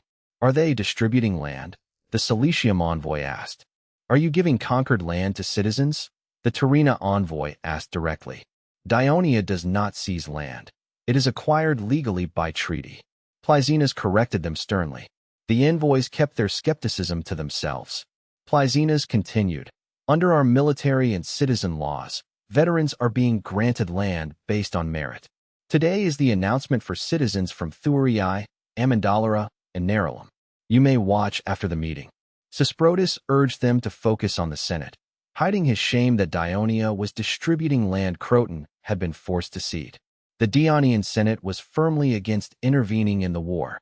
They argued that Dionia was exhausted, lacked funds, and the citizens were busy farming their new lands. They had no desire to provoke Syracuse. When the envoys offered to sign a defensive alliance treaty, the Senate refused, arguing that protecting these vulnerable states would be a burden, not a benefit, to Dionia. Negotiations stalled. The Tyrrhena envoy suddenly asked, "What if I request to join the Dionian alliance?" This wasn't impulsive. They had seen the prosperity of Castron and were deeply impressed. Sesprotus was shocked. "Cypros, do you know what you're saying?" "I am saving Tyrrhena." Cypros retorted, "We pay our dues to Croton, but we are left to starve between the Locrians and the Bruttians. If we don't act, we are doomed." Sesprotus almost offered Croton's aid, but stopped. Croton was also suffering from food shortages due to the war and the Locrian blockade, which was why they sent the envoys to Dionia in the first place. Sesprotus warned, "If you join Dionia, you must break all other alliances. Croton will withdraw its troops and provide no further help." This was a warning to the other envoys and the Dionian Senate that Croton was the primary bulwark against Lockery. The other envoys fell silent, and Cypros was left in a difficult position. I spoke slowly.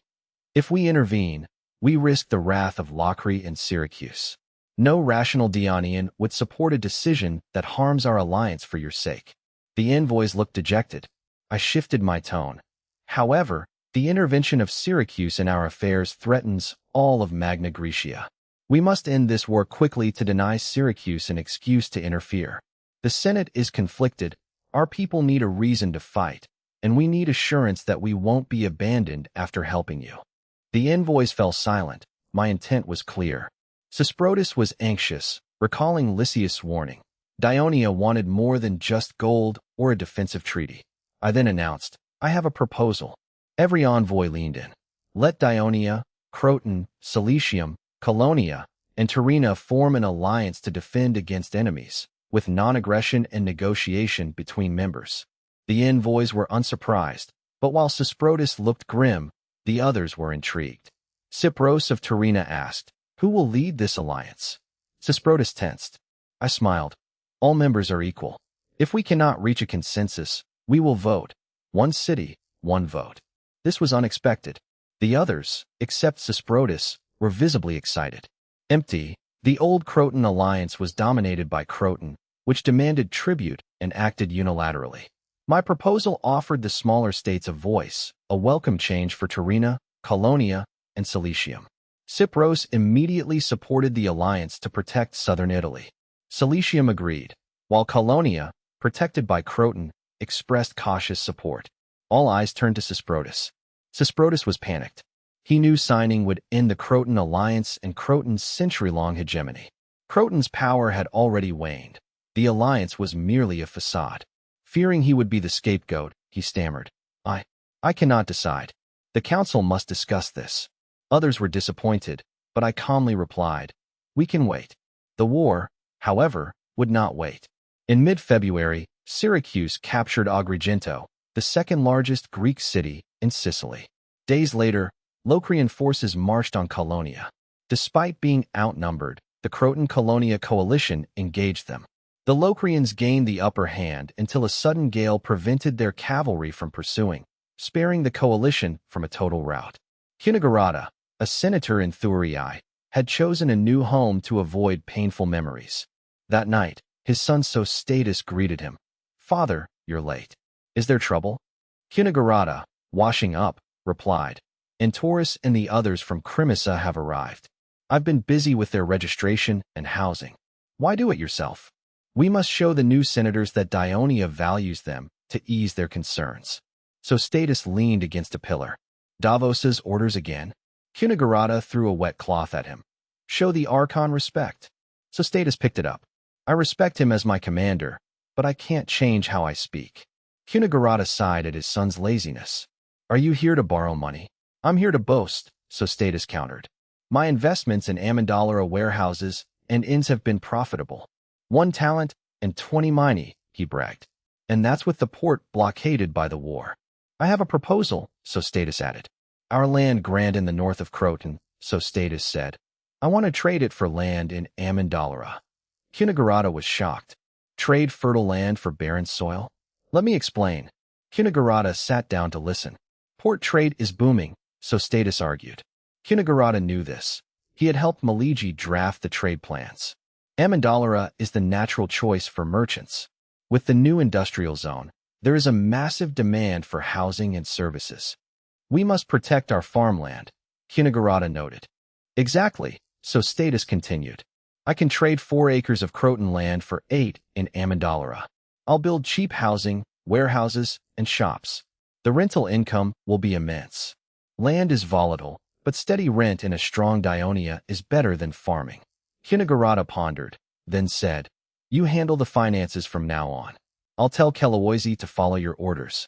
Sostatus was stunned. But, Cunegurata added, when I die, you must split the inheritance with your brother. Sostatus agreed solemnly. I will sign a contract. My brother Dikeocrat will get half, and I will provide a dowry for my sister. Cunegurata was pleased, then remembered his daughter, Diana. Diana had been widowed during the war and cast out by her husband's family. Empty. She had returned home after I liberated Thurii, but she remained depressed. Cunegurata wanted to find her a good husband. What do you think of Silas? Cunegurata asked. As a husband for Diana? Sostatus was surprised. He's a captain, strict but fair. He's single and stable. It's a good match, though most senators look down on former mercenaries. They cling to the past, Cunegurata sneered. Davos is the future.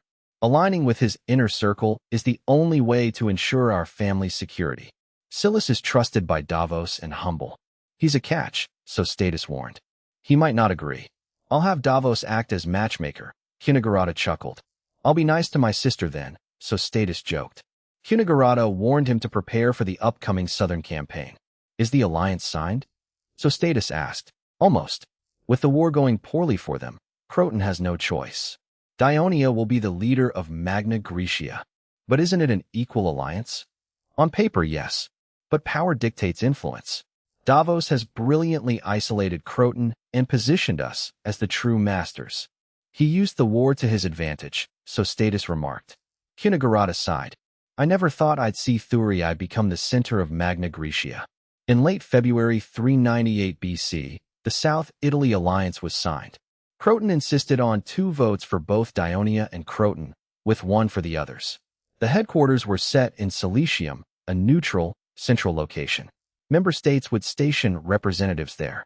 The old Croton alliance dissolved, and the 500 talent indemnity was voided, a bitter pill for Mercis, but the price of the new alliance.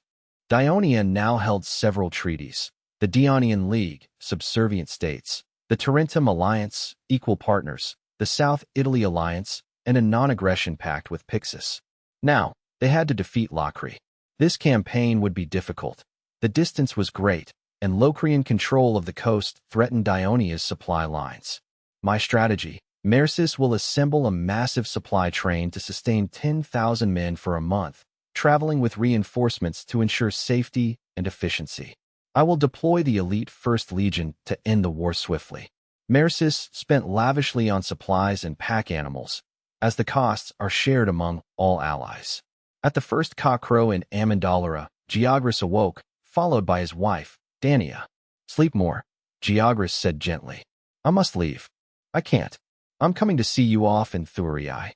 Dania, though older, enjoyed acting spoiled, a dynamic Georgos cherished. Georgos shook his head. "The long journey is bad for the baby." "Nonsense. Here Pulisai says pregnant women need exercise for a healthy birth." Dania countered. Unable to refuse, Georgos relented. Accompanied by a male slave carrying his gear, they departed. At dawn, Thurei's hired carriages rushed to Amendolara, knowing the First Legion would assemble at Victory Square. Empty Georgos, a wealthy olive oil producer, owned 10 acres of trees. Dania had bought a passenger carriage to maintain his status, though he usually rode a horse.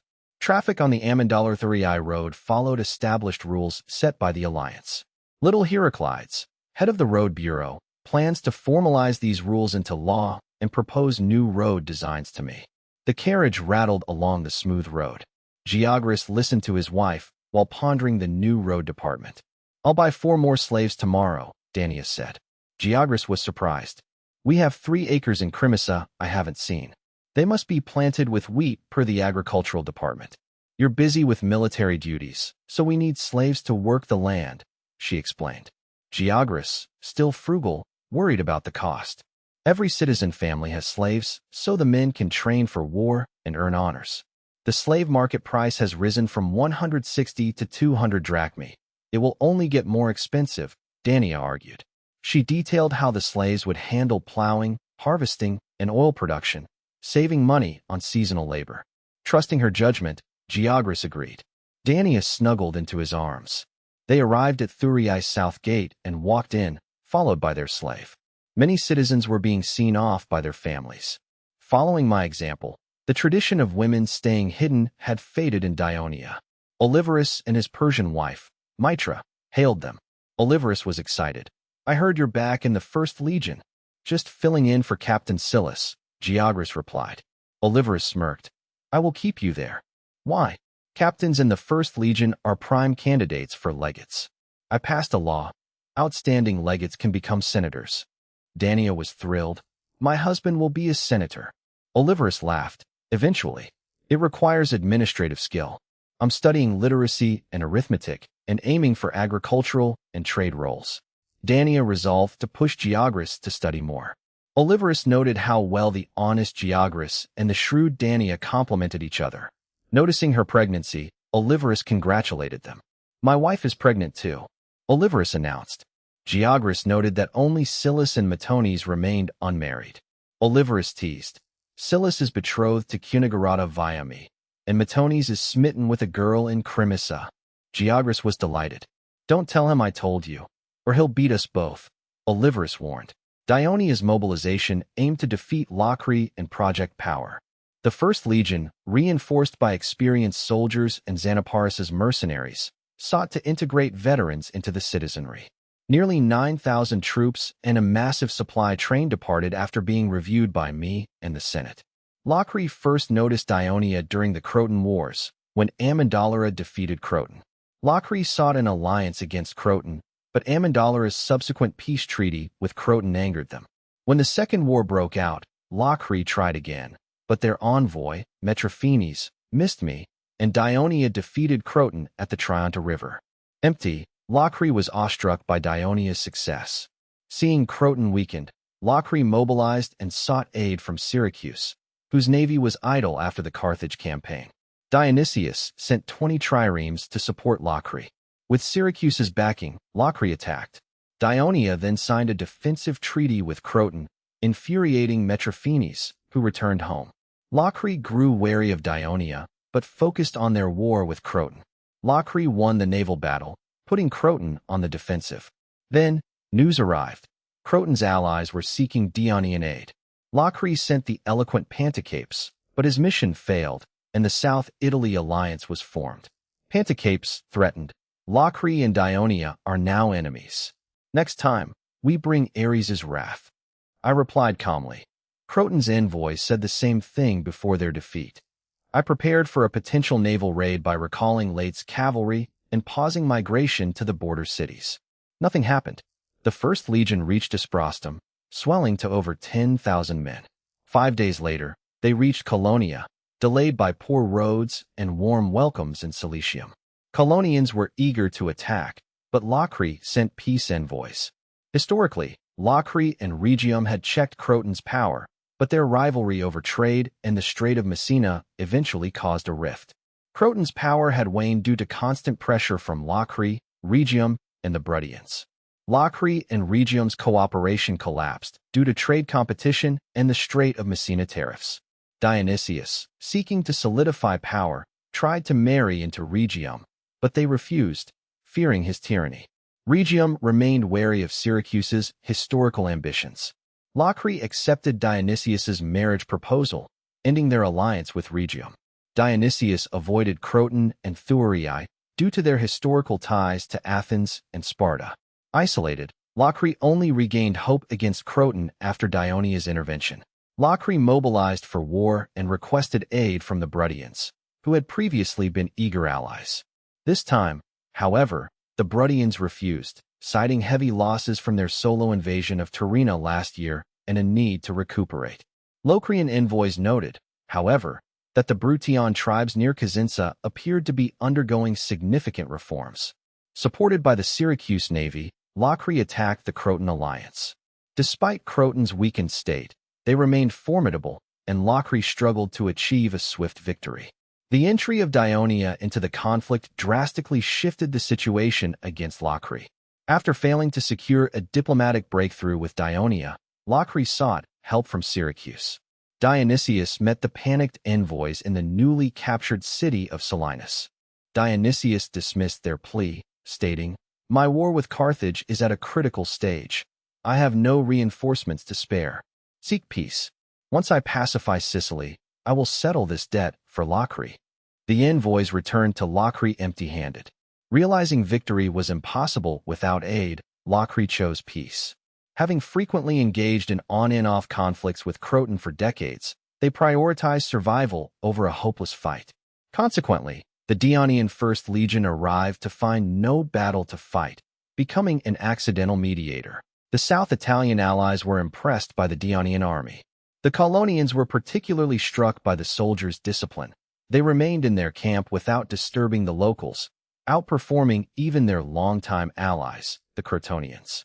Cypros, the Tyrrhena envoy, returned home after the negotiations and provided a detailed report to the council. Empty. Cypros praised the Dionian army. Their discipline and obedience are unmatched. They follow a strict military law enforced by military judges. They train every 5 days, a frequency that shocked us. Yet they do so willingly. Their proficiency with shield, spear, bow, and javelin is high, and their camp building is efficient and orderly. Unlike other city-states, their officers are permanent, not temporary, leading to seamless coordination and clear chains of command. They are fearless and eager for battle, reminiscent of the Spartans. They are a finely tuned, terrifying weapon of war. Impressed, the Tyrrhena Council decided to support Dionia within the South Italy alliance whenever possible. A peace treaty was signed, with Locri paying reparations to Colonia, Tyrrhena, Cilicium, and Croton. Just as peace returned to the south, a major battle erupted in Lucania in early March. Potentia besieged Grimentum for over 10 days. When Geninate of Pixis arrived to strike their rear, Cincing led a sortie from the city. Caught in a pincer, the Potentians routed, abandoning their camp. The Pixis and Grimentum forces entered the camp, But instead of pursuing the enemy, they began fighting over the captured livestock, grain, and slaves. The Pixis claimed the loot as victors, while the Gramentum argued that the wealth was stolen from their own tribes and should be returned. The dispute escalated into a bloody brawl. The Gramentum, long humiliated by their subordinate status and the arrogance of the Pixis occupiers, finally snapped and attacked the Pixis soldiers in the camp. Sensing failed to restore order. As he prepared to eliminate the rebellious Gramentum, the Potentian leader Polit returned with reinforcements. Caught between two fires, the Pixis were crushed. Sensing and his son fled into the mountains, eventually reaching Pixis. Potentia occupied Gramentum. Meanwhile, after a 2-month siege, Tarentum captured the city of Brundisium on the Adriatic coast, a major territorial expansion. While the public praised generals Diomedes and Archytas, Archytas was troubled. Despite achieving the strategic goal of securing an overland route to the Adriatic, the cost was 4,000 Tarentine citizen soldiers. The Messapians were notorious for their ferocity. Unlike other Greek colonies that assimilated natives, Tarentum had been blocked for centuries by the Messapians, who claimed Illyrian origins. Athens had previously fueled this conflict to weaken Tarentum during the Peloponnesian War. Archytas knew this victory was only the beginning of a long, grueling war. Watching the sunset over the bloody battlefield, Archytas worried for the future. In April, the Syracuse army continued west, capturing Eryx and Halyssae, while besieging Selinus. By mid-April, Dionysius reached Motia, a key Carthaginian base on an island in the bay. Motia destroyed its causeway to the mainland to rely on its naval defenses. Dionysius ordered the causeway rebuilt while raiding the surrounding area, though Selinus repelled his initial attacks. In May, the causeway was completed, and Dionysius prepared to assault Motia. Carthage attempted a diversion by raiding the Syracuse harbor, but Dionysius remained focused on Motia. Carthaginian General Zimiurg arrived to relieve the city, sailing into the bay to destroy the Syracuse fleet on the beach. Dionysius was ready. He had deployed dozens of new ballistae along the shore, which unleashed a barrage of stones upon the Carthaginian ships. I examined a new silver coin, for grams, perfectly round, featuring Hades on one side and a poplar tree on the other, inscribed with Dionysian League and the date. I asked about the silver content. Tritodemos replied that it was 95% pure, matching the Athenian owl, but expressed concern over the cost, as Dionia lacked the massive silver mines of Laurium.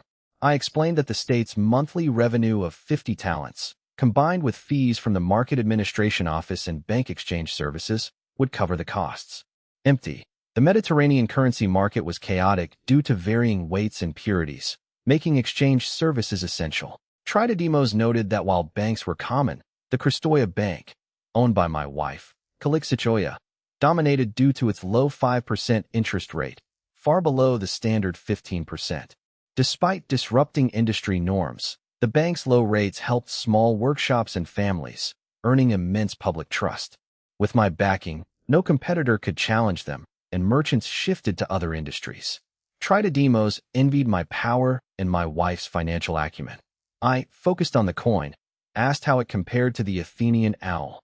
The Athenian coin was the gold standard of the Mediterranean, prized for its purity and artistry even after Athens' decline. Tritodemos praised the coin's quality and the innovative raised edge, which improved durability and aesthetics, predicting it would soon become the preferred currency. I remained calm. My goal was to dominate the economy of Magna Graecia by making the Dionysian coin the standard. Like Athens, which maintained the purity of its coins even during financial hardship, Dionia would build its reputation through consistency. I praised Tritodemos, promising him a place in the Hall of Sages. Tritodemos was moved, as the hall was a place of great honor for citizens. Matachoris interrupted, complaining that the Mathematical Research Institute deserved credit for the molds and the hydraulic technology. It's a hydraulic press. Matachoris corrected. Tritodemos acknowledged that their tools made the coins superior to those of Pythagoras or Athens. Mentotikirsi humbly credited my water wheel design, noting that the Crathis River lacked the power for the heavy hydraulic hammers I envisioned. Then we shall build a dam, I declared. Matachoris's eyes lit up.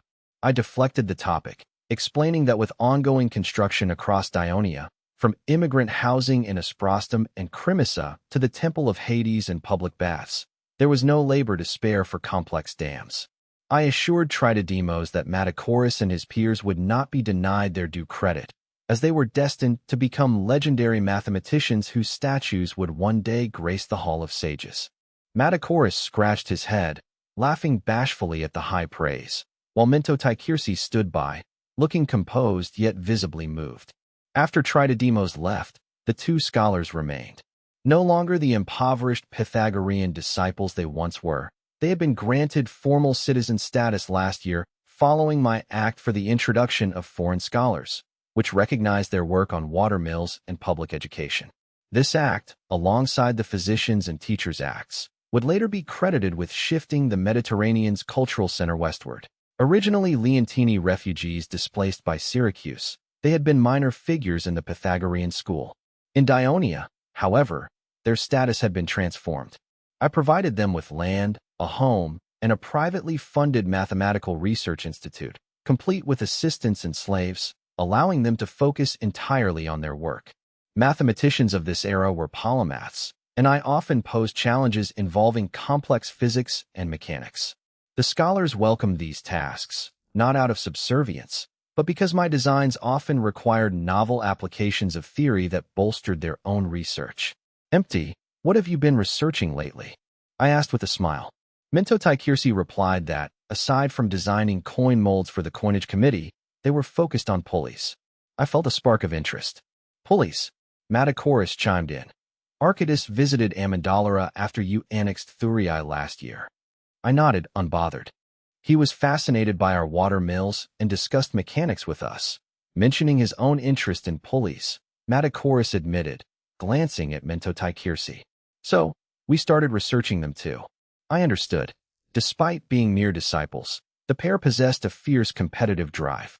With their newfound security, they were determined to outperform the renowned Archytas. How is the progress? I asked.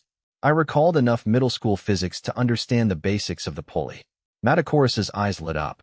We've established the mathematical formula for mechanical advantage and verified it. Your numerical symbols saved us so much time. We're now testing pulley combinations. Imagine a single man lifting a massive stone 10 meters high or pulling a boat alone. This will change the Mediterranean. I smiled calmly. I believe your invention will bring great convenience to the Alliance. The two scholars exchanged a disappointed look. My God-favored foresight always left them feeling less like pioneers and more like students. If you hadn't made us help with the coinage, we'd be even further along. Matacoris grumbled. I laughed, explaining that the coinage committee had specifically requested their expertise because of the Pythagorean school's historical reputation for exquisite coin design. Minto Taikirsi began a humble reply, but Matacoris interrupted. But they didn't have our hydraulic press. Our silver coins are superior. I noted their growth. Initially discarded by the Pythagorean school, they had been nurtured by my influence to move away from the school's rigid dogma and forge their own path.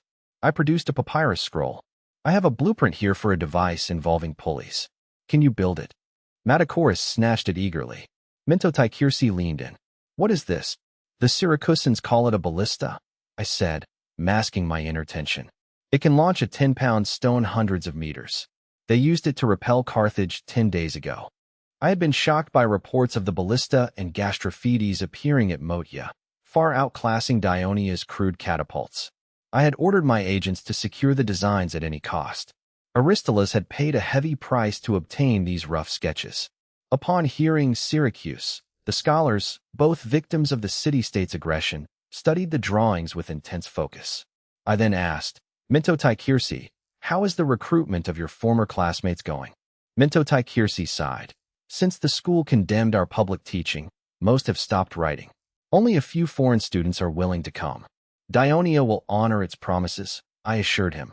Tell me what they need. I will provide the best environment for research.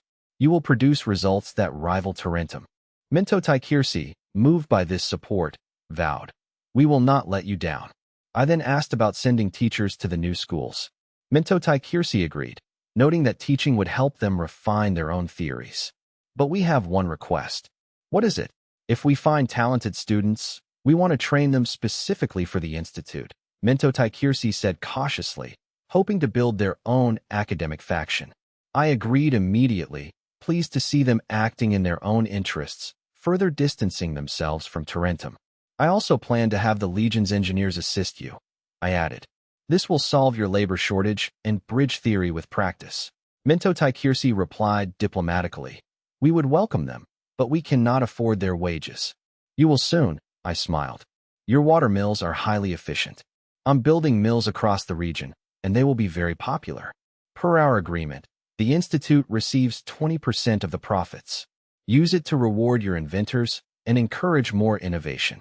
Empty Matakoris was obsessed with pure math, while Minto Taikirsi possessed the administrative mind required to lead the Institute. Matakoris fully supported his friend's appointment as director. I will consider it, Minto Taikirsi promised. Matakoris suddenly shouted, I understand the principle. It's the tendon strings and the pulley system. If we use a pulley block at the end of the slide, we can pull the string much further.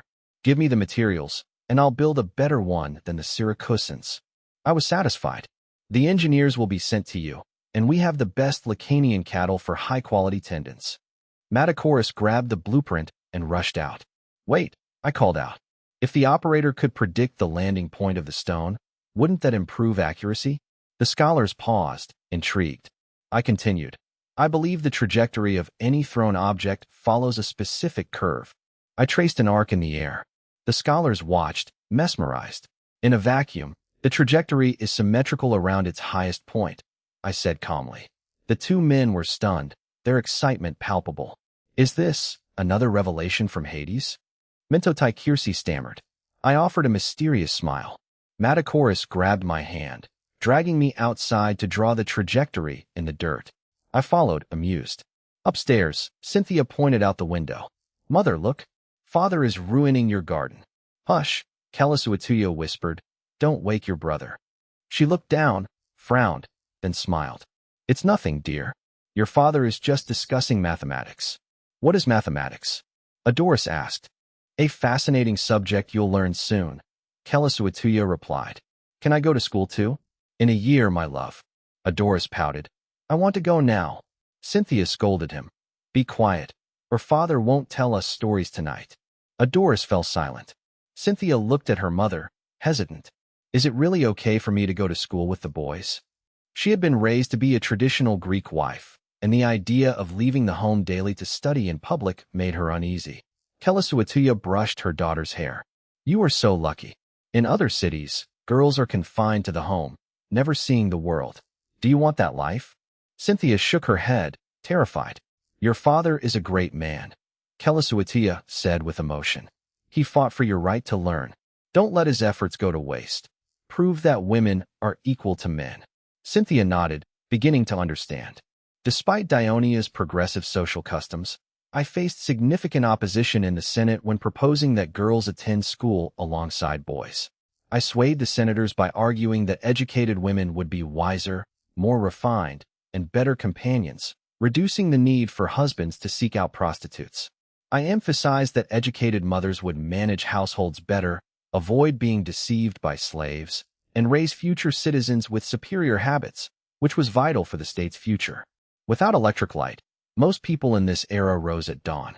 Diligent Dionians often began their work before sunrise, while children typically preferred to sleep in. 13-year-old Patroclus rose early to bake bread, signaling to his mother that he had matured since the Croton invasion. At breakfast, his mother asked, Klaus, are you sure you don't want me to take you to school? Patroclus refused, citing his past bravery in alerting villages during the invasion. He felt it would be embarrassing for a warrior like him to be escorted to a local school. His father, Palaeolosi, cut off his mother's protests. Let him go alone. Palaeolosi sternly ordered his son to obey his teachers, threatening punishment for poor behavior. Though uneducated, he wanted a better future for his son. Patroclus, usually rebellious, obediently agreed. A knock interrupted them. It was Augulus, the village head. Augulus greeted Patroclus warmly, gifting him a satchel, a stylus, wax tablets, and a folding wooden chair for school. Empty, Papyrus was too expensive for commoners, so children usually practiced in sand. The wax tablets and folding chair, a product of Calixichoya's new shop, were affordable, practical, and far superior to the family's makeshift furniture. Patroclus was thrilled by the gifts. Paliendola, usually harsh, felt humbled and grateful before the respected veteran Augulus. Augulus insisted the boy earned the reward by saving the villages. He praised Patroclus's courage and wit, predicting he would surpass his father once educated. The father was deeply moved by the praise. The mother wept, recalling their years of poverty as migrant laborers. She was grateful for my leadership, which granted them citizenship and stability, and prayed her son would secure a respectable career in public service. After breakfast, Patroclus placed his supplies in his bag. Before leaving, he prayed at the family shrine, which now included Apollo, the god of literature, alongside Demeter and Ares. Patroclus completed his prayers to Apollo. His mother gave him 4 drachmae for tuition, and he set off. It was dawn, the air cool and damp with dew. The fresh morning breeze invigorated Patroclus. Though he usually played in the irrigation ditches, today his focus was entirely on school. He marched toward the city, humming a tune. The road was bustling with merchants, farmers, and parents taking their children to register at the school in Thurii. I originally envisioned the school on the slopes north of the Tyro River, near the future site of the Daunia Academy. However, I and my advisors moved the location to the delta between the Crathis and Koshines rivers to ensure safety and accessibility for children from both sides of the plain. The Senate approved quickly, and the facility, including classrooms and a large playground, was built in under 6 months. Thousands gathered at the site, with patrols maintaining order. Patroclus felt self-conscious, as few children his age were registering alone. A commotion in the crowd drew everyone's attention. People whispered, "It's Lord Davos's wife, Calixichoya, and his daughter." "That's his adopted daughter, Marcellus's child," others clarified. Patroclus peered through the crowd to see the elegant Calixichoya and her beautiful, curious daughter, Cynthia. When Cynthia caught his gaze, she didn't look away, meeting his eyes with a bright stare. Patroclus shyly looked down. Citizens offered to let the noble woman move to the front, out of respect for Davos and gratitude for her bank's support. Calixichoya politely declined. Despite her status, she insisted on acting as a commoner to avoid fueling my critics, though her presence still caused a stir. Order was restored, and school registration resumed. Patroclus stepped forward, stated his and his parents' names, and submitted the certificate provided by Augulus. Dionian schools generally only admit children of formal citizens to manage capacity and incentivize non-citizens to strive for citizenship. Though Patroclus's parents were only reserved citizens, the Senate granted him an exception due to his exceptional wartime service, making him the only student in the school without formal citizen parents. Unaware of his unique status, the staff member verified his identity, accepted his tuition, checked his name, and encouraged him to head to classroom number 1. Patroclus exited the crowd and found a row of buildings marked with Greek letters.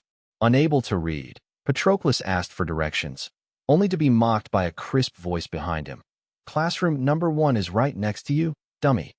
He turned to see the daughter of Archon Davos, Cynthia, watching him with a teasing smile. Calixichoya gently scolded Cynthia for her rudeness. Cynthia, usually obedient, blushed and turned away, unable to apologize to the boy just a few years her senior. Calixichoya apologized to Patroclus on her behalf. Overwhelmed by the noble Archon's wife, 13-year-old Patroclus stammered, "It's okay," and hurried away. Empty. The classrooms were open-air, colonnaded structures with a single black-painted brick wall at the north end for writing. Finding the front seats occupied by younger boys, as gender segregation remained the norm, Patroclus, feeling restless, sought a better spot. He pushed forward with his folding chair, shouting, "Move back. Make room for me." Most students were 7 or 8, but the older, larger Patroclus intimidated them until one boy stood his ground and confronted him. A scuffle broke out, and the teacher arrived just as Patroclus tackled the boy. The teacher intervened and ordered the instigator to stand outside. Patroclus refused to comply. The teacher warned, "Refuse the punishment, and you are expelled from school." Patroclus obeyed, but as he left, the other boy kicked him. The teacher, enraged, ordered the second boy to stand outside as well. After settling the dispute, the teacher, Onadas, set a large hourglass on his desk and introduced himself to the remaining students. Outside, the boy Patroclus had fought. Stiflos, the adopted son of Amyntas, struck up a conversation. Patroclus introduced himself as the son of Palaeondosi and asked, "Your father is Amyntas? Which one?" "The brave Amyntas of the First Legion, of course." Stiflos replied proudly. Patroclus exclaimed, "My father served under yours." The two boys bonded instantly. Meanwhile, Dionysius's expansion in Sicily had driven many refugees to Thurii, drawn by the Immigration Act. Many Sicilian Greeks, possessing deep cultural roots, were recruited as teachers in the Dionysian League, including Onadas. Onadas accepted the teaching position for the citizenship and land grant, despite the lower pay compared to private tutoring. Schools lacked uniform textbooks, but teachers were held to strict performance standards. Students had to master 1,000 Greek characters and basic writing within 3 years, or the teacher risked losing their citizenship rights. Onadas felt the pressure to succeed with his class of over 30 students. He established order immediately by punishing the fighters and enforcing strict classroom discipline. The classroom fell silent. Satisfied, Onadas used a white chalk-like tool, a mixture of limestone and animal fat, to write clearly on the black wall. He marveled at the League's commitment to education, from the innovative system to the high-quality staff and specialized supplies. Proud of his new citizenship, Onadas wrote "Dionia" on the wall and instructed the students, "Whether you are Greek or Lacanian, you are growing up in Dionia. Repeat after me. Dionia." Most children of the city-state began learning to read at 6 or 7. Patroclus, however, struggled to keep pace with his more eager peers. Yet, in arithmetic, his experience helping his mother at the market gave him a sharp intuition for numbers, earning him praise from the instructors of the Mathematical Research Institute. Classes concluded at noon. Influenced by me and military training, Dionysian children now ate 3 meals a day. Those from distant homes, like Patroclus, brought rations. Afternoons were dedicated to outdoor activities. Girls studied music and dance under priestesses of Hera, while boys engaged in physical training, running, and basic military drills, formations, and marching, led by disabled veterans to instill martial spirit and discipline, preparing them for future legionary service, a practice inspired by Sparta. Following drills, the children's favorite activity was football, a sport invented by me that was less prone to injury than rugby. The children chased an inflatable leather ball, passing and dribbling until they scored. Meanwhile, Shao Heraclid presented his road reconstruction plan to me. Our original roads are too close to trees, causing roots to damage the surface, as seen on the Thurii-Amandalura route. Furthermore, the mix of pedestrians and carts causes congestion and accidents. I suggest removing the trees and adding dedicated pedestrian paths to separate traffic. I listened, feeling a jolt of surprise. I admitted my initial design had flaws, failing to anticipate Dionysia's rapid growth. I hadn't expected Shao Heraclid to propose sidewalks so quickly, a concept I knew existed in the late Roman Republic. I exhaled softly and asked, "What else needs improvement?" Shao Heraclid suggested, "To assist travelers, we should place milestones along the roads indicating distances to towns, restaurants, and inns, helping them plan their journeys and avoid sleeping in the wild." Excellent. I stood up, excited. Shao Heraclid, this is a brilliant idea. It was a collective effort by the Road Bureau. Shao Heraclid replied modestly, puzzled by the Archon's intense reaction to mere road planning. He couldn't know that I was reflecting on the Greek national character. Despite their brilliance in science and culture, I wondered why Rome, rather than Greece, had unified the Mediterranean. I believe the Greeks suffered from fatal flaws, excessive individualism, a lack of resilience, and a failure to maintain urban hygiene. Since my days as a mercenary leader, I had used strict military law to guide and reshape my people. Seeing the Road Bureau's attention to detail, I felt vindicated. My judgment was correct. You are not only a master architect, but a capable administrator for the Dionysian League's road system. Shao Heraclid worried. The reconstruction costs are high. I fear the Senate. The Senate will approve it, I assured him. The benefits to trade and transport are worth any cost. Xiao Heraclid felt deep gratitude. I had provided him with a career and a place in the political spotlight. "How is your father?" I asked. "Not well," Xiao Heraclid replied, worried. "He coughs blood and refuses to rest, despite my pleas." I sighed, knowing the stubborn old man was dying. "He loves the new Thurii like his own child. I will have Hercules send doctors to care for him." After seeing Xiao Heraclid out, I prepared to join my family. The slave manager Labazo announced, "Master, Felicius, Bagul, Wisaba, and Hemin are here to see you." I knew this was critical for Dionia's recent strategic plans. "Show them in." It was a frustration that the League lacked a dedicated administrative building for senators, forcing me to use my own home as an office. Once seated, Felicius, the military officer, asked, "Lord Davos, shall we launch the plan to take Grimentum?" "What is the situation there?" I asked, though I was already informed. Hemin explained, after Potentia occupied Grimentum, their great chieftain Plomote returned home, leaving his brother Polit and the local Lazo to manage the city. I smiled. "They trust the treacherous Lazo?" Wisaba sneered. "Lazo is a sycophant who betrayed my tribe. Plomote's reliance on him is a mistake." "Lazo has become arrogant," Wisaba continued. "He ignores Polit's orders and oppresses the local tribes, seizing their lands. The Potentian soldiers also mistreat the locals," Wisaba added. "Polit is mild, but he cannot control his men or Lazo. The people of Grimentum hate them," Hemin noted. "They are eager for us to drive the Potentians out." I chuckled. "We should thank Lazo for his incompetence." "What are their demands?" I asked.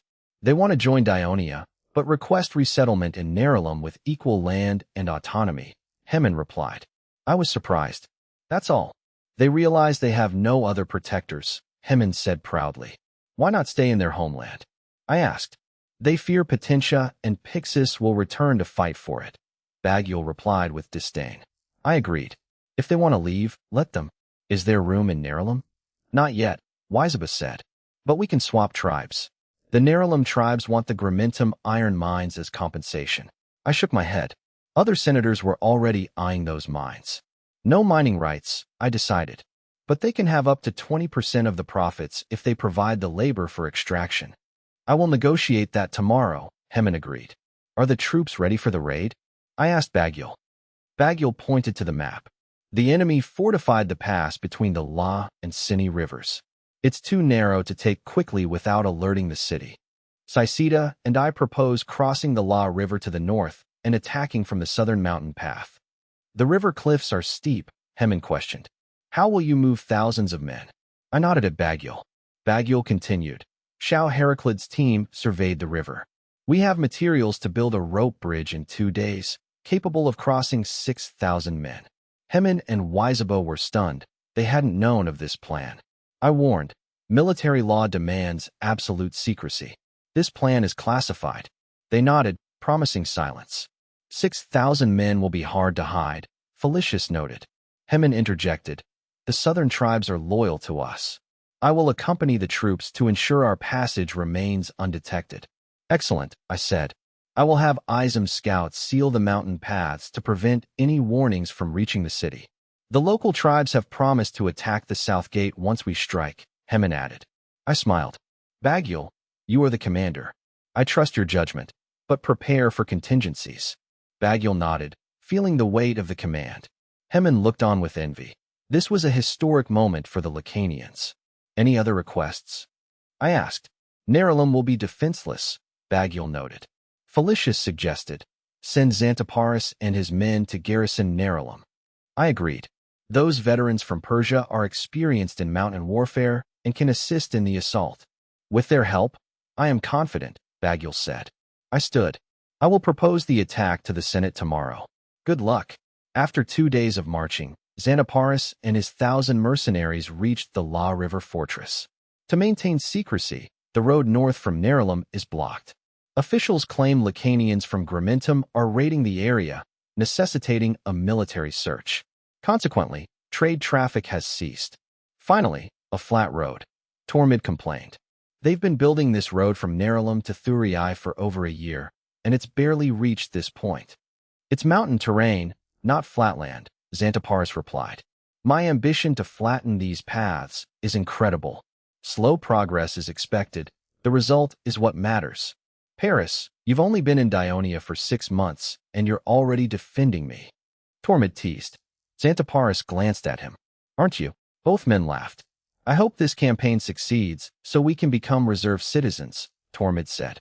Their previous attempt to earn merit at Colonia failed when Lockery surrendered without a fight. I'm worried about the men, Xantaparis said, watching the sweating, shirtless soldiers. Will these new weapons and gear affect their combat effectiveness?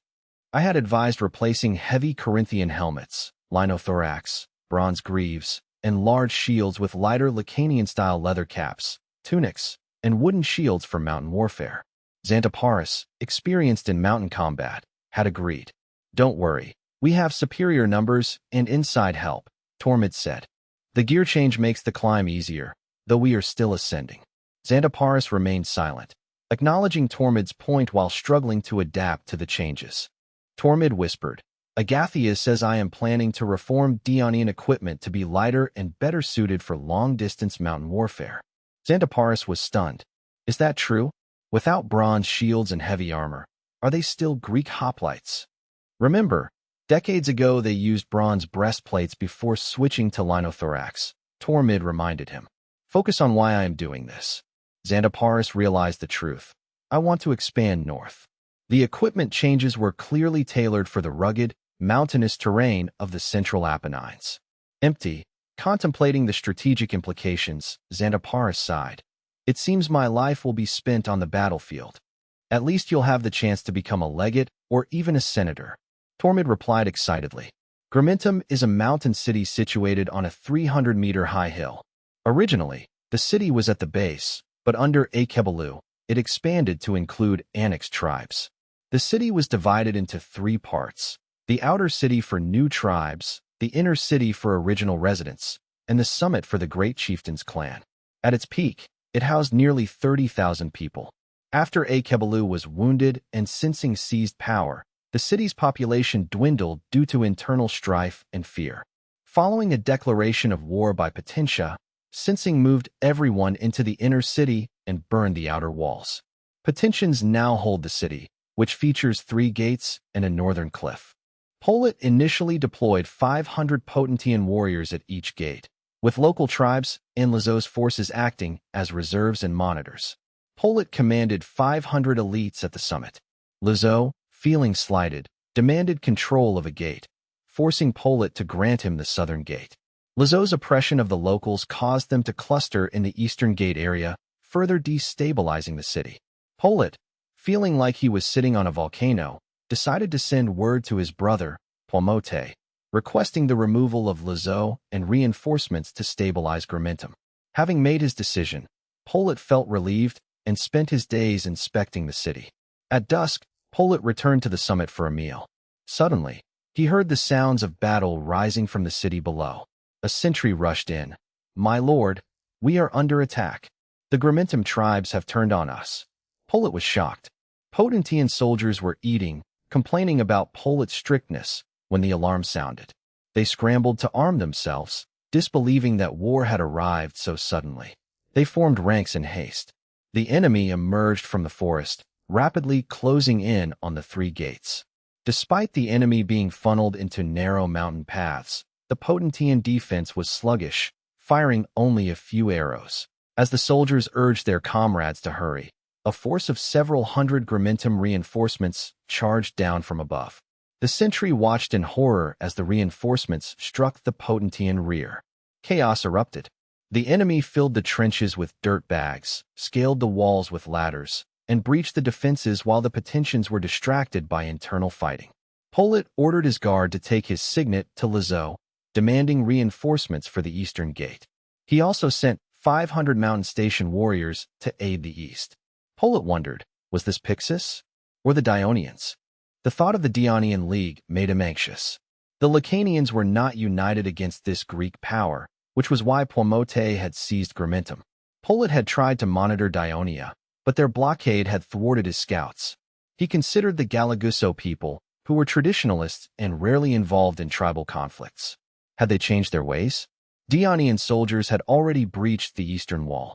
Xanthoparis led 500 mercenaries in the vanguard, while Tormid guarded Nerulum.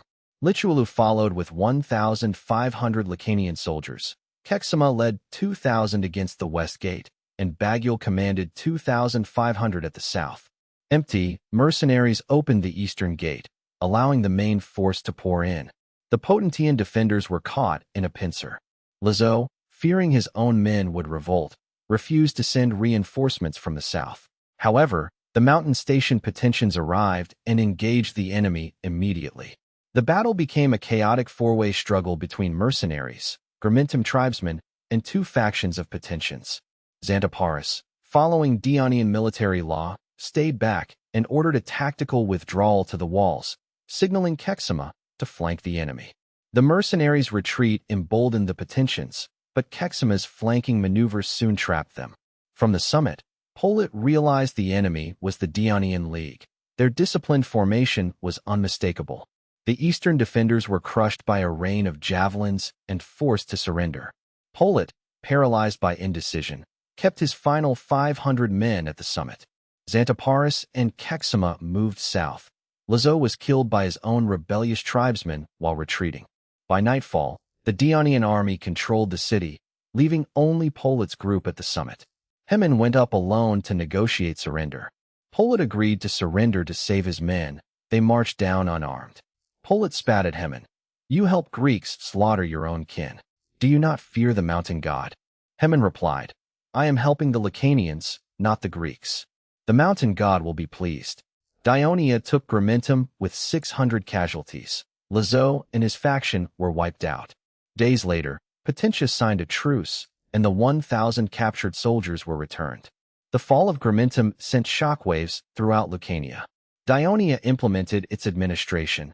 Bagul became city magistrate, Hemin became middle judge, Assist became middle inspector, and Kexima became patrol captain. Bagul's first act was to secure the pass between Nerulum and Gramentum. To ease supply strains, he kept only 2,000 troops in Gramentum, sending the remaining 3,000 and Xanthoparis' mercenaries back to their respective cities, accompanied by several local tribes. Bagul then honored promises made by Wyzeba and Hemin to the local tribes, integrating them into the Dionian League and granting them land. Sinsing, furious at Dionia's occupation of Gramentum, could do nothing but watch as a battered Pixis sent envoys to Thurii to sue for peace. Even Garagusso, rarely involved in Lacanian disputes, sent envoys to gauge the intentions of their powerful new neighbor. Potentia, forced into a truce over captives, was deeply humiliated by the Dionian raid. Though the tribal leaders were enraged, the steady great chieftain Plomote suppressed their calls for retaliation, choosing patience. The distinctly Greek character of the Dionian League caught the attention of Aelia, another Greek city-state in the region. Aelia was a colonial city established after Cumae. While its neighbors, Poseidonia and Pixis, had fallen to the Lacanians a century ago, Aelia survived as a buffer state, protected by the internal rivalries of the Lacanian tribes. Life in Aelia had been difficult for decades. Citizens risked enslavement if they ventured outside the walls. The city survived primarily through handicrafts, maritime trade, and port services. The rise of Dionia offered the Hellenes a glimmer of hope. After deliberation, the citizens decided to send an envoy to the new league to propose an alliance. Canios, a member of the council, accepted the honorable mission. Since land routes through Potentia and Pixis were blocked, Canios traveled by sea, knowing Laos was a Dionian ally. The passenger ship, pushed by strong southern winds, sped toward the south. As Canios stood at the bow, his Etrurian slave Inua pointed east, shouting, "Pixis." Canios looked at the distant, thin strip of land, once Aelia's sister city, now a nightmare den of foreign occupiers. Vowing that Aelia would not suffer the same fate, Canios arrived at Laos after a 2-hour journey. Canios recalled that while Laos was once under Lacanian control, it had maintained limited trade with Greeks, albeit with a poor reputation due to the Lacanians' penchant for raiding. Today, however, the port was bustling. Merchant ships crowded the docks, and laborers swarmed the piers, while the harbor teemed with activity and the cries of scavenging birds. Empty, The transformation of the port in just 1 year under Dionian rule stunned Kanios. After docking, Kanios was met by officials from the city hall and invited to meet the city's master, Archon. Is this port always so busy? Kanios asked amidst the crowd. The official proudly explained that Dionian merchants used Laos as a hub for trade with Gaul and Iberia. Since the Southern Italy alliance formed, traffic from cities like Torino and Croton had surged, and the recent integration of Gramintum brought even more iron ore trade. Before Kanios could respond, a shout interrupted them. "Get out of the way, you fools!" Kanios saw two bloodied, whipped men lying on the ground. The official explained, "Those are Lacanians. Their ancestors enslaved our people, but Archon Avenogus led us to reclaim our city. Now, we let them taste the life of a slave." Kanios noted the official's own mixed appearance, doubting he was a pure Greek. "You enslaved all the Lacanians in the city?" he asked. "Not all," the official muttered. "Those with ties to Dionian citizens were released and sent to Nerulum. I don't know why the Dionians are so tolerant of these barbarians." Kanios realized the extent of Dionia's influence over its subjects. Laos, with fewer than 5,000 citizens, was divided between Avenogus's original tribesmen and the liberated Greek slaves. While the former received land, the latter worked as laborers or minor officials. Though Avenogus claimed Greek heritage, he was a mixed-race tyrant who ruled without a true assembly. He maintained power by liberating his people and keeping them loyal through prosperity. In the city hall, Avenogus, a burly, fierce-looking man, greeted Kanios with a lavish banquet. Kanios, relieved by the warm welcome, praised the city's rapid development and the Archon's efforts. Avenogus laughed, attributing the success to the benefits of being a Dionian ally. Kanios listened intently. Avenogus asked directly, "Did Elias send you to join the Dionian League?" Kanios hesitated, surprised by the bluntness, and replied vaguely that the terms would be negotiated. Avenogus grinned. "Forgive my bluntness, but given Elias' strength, Dionia will likely not accept anything less than full membership." Kanios felt embarrassed and drank in silence. Avenogus added, "Dionia forbids its allies from having external diplomatic ties. If Elia has pacts with the Campanian cities, Dionia won't accept you." Kanios was shocked but quickly assured him, "Elia has no such alliances." In reality, the Campanian League had rejected Elia due to its weakness and the geographical barrier of the Samnites and Lacanians. Elia only traded with them for mercenaries. "Then join the League," Avenogus urged. "With Dionia's backing, the Lacanians won't trouble you, and our ports can cooperate." Kanios shifted the topic. "Have you met Archon Davos? What kind of man is he?" "Many times," Avenogus said solemnly. "Do not underestimate him because of his youth.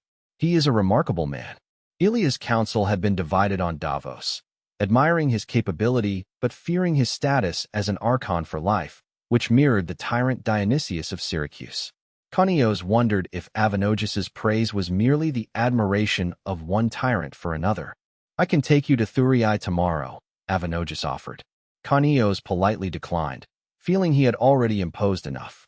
"Nonsense," Avenogus laughed. "I'm going anyway. The Temple of Hades is complete, and I've been invited to the ceremony." Kanios was stunned by the news of the temple's completion. Upon hearing that Heraclid had collapsed during the final stages, I immediately rushed to his side. Heraclid was alive but unresponsive, his breathing labored and rattling like a broken bellows.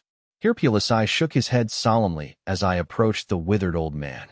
I gripped Heraclid's dusty, skeletal hand and said sincerely, "Heraclid, thank you for your contributions to Dionia. Your name will be remembered forever." Heraclid closed his eyes and his breathing ceased. Hercules checked for a pulse and whispered, "He is gone."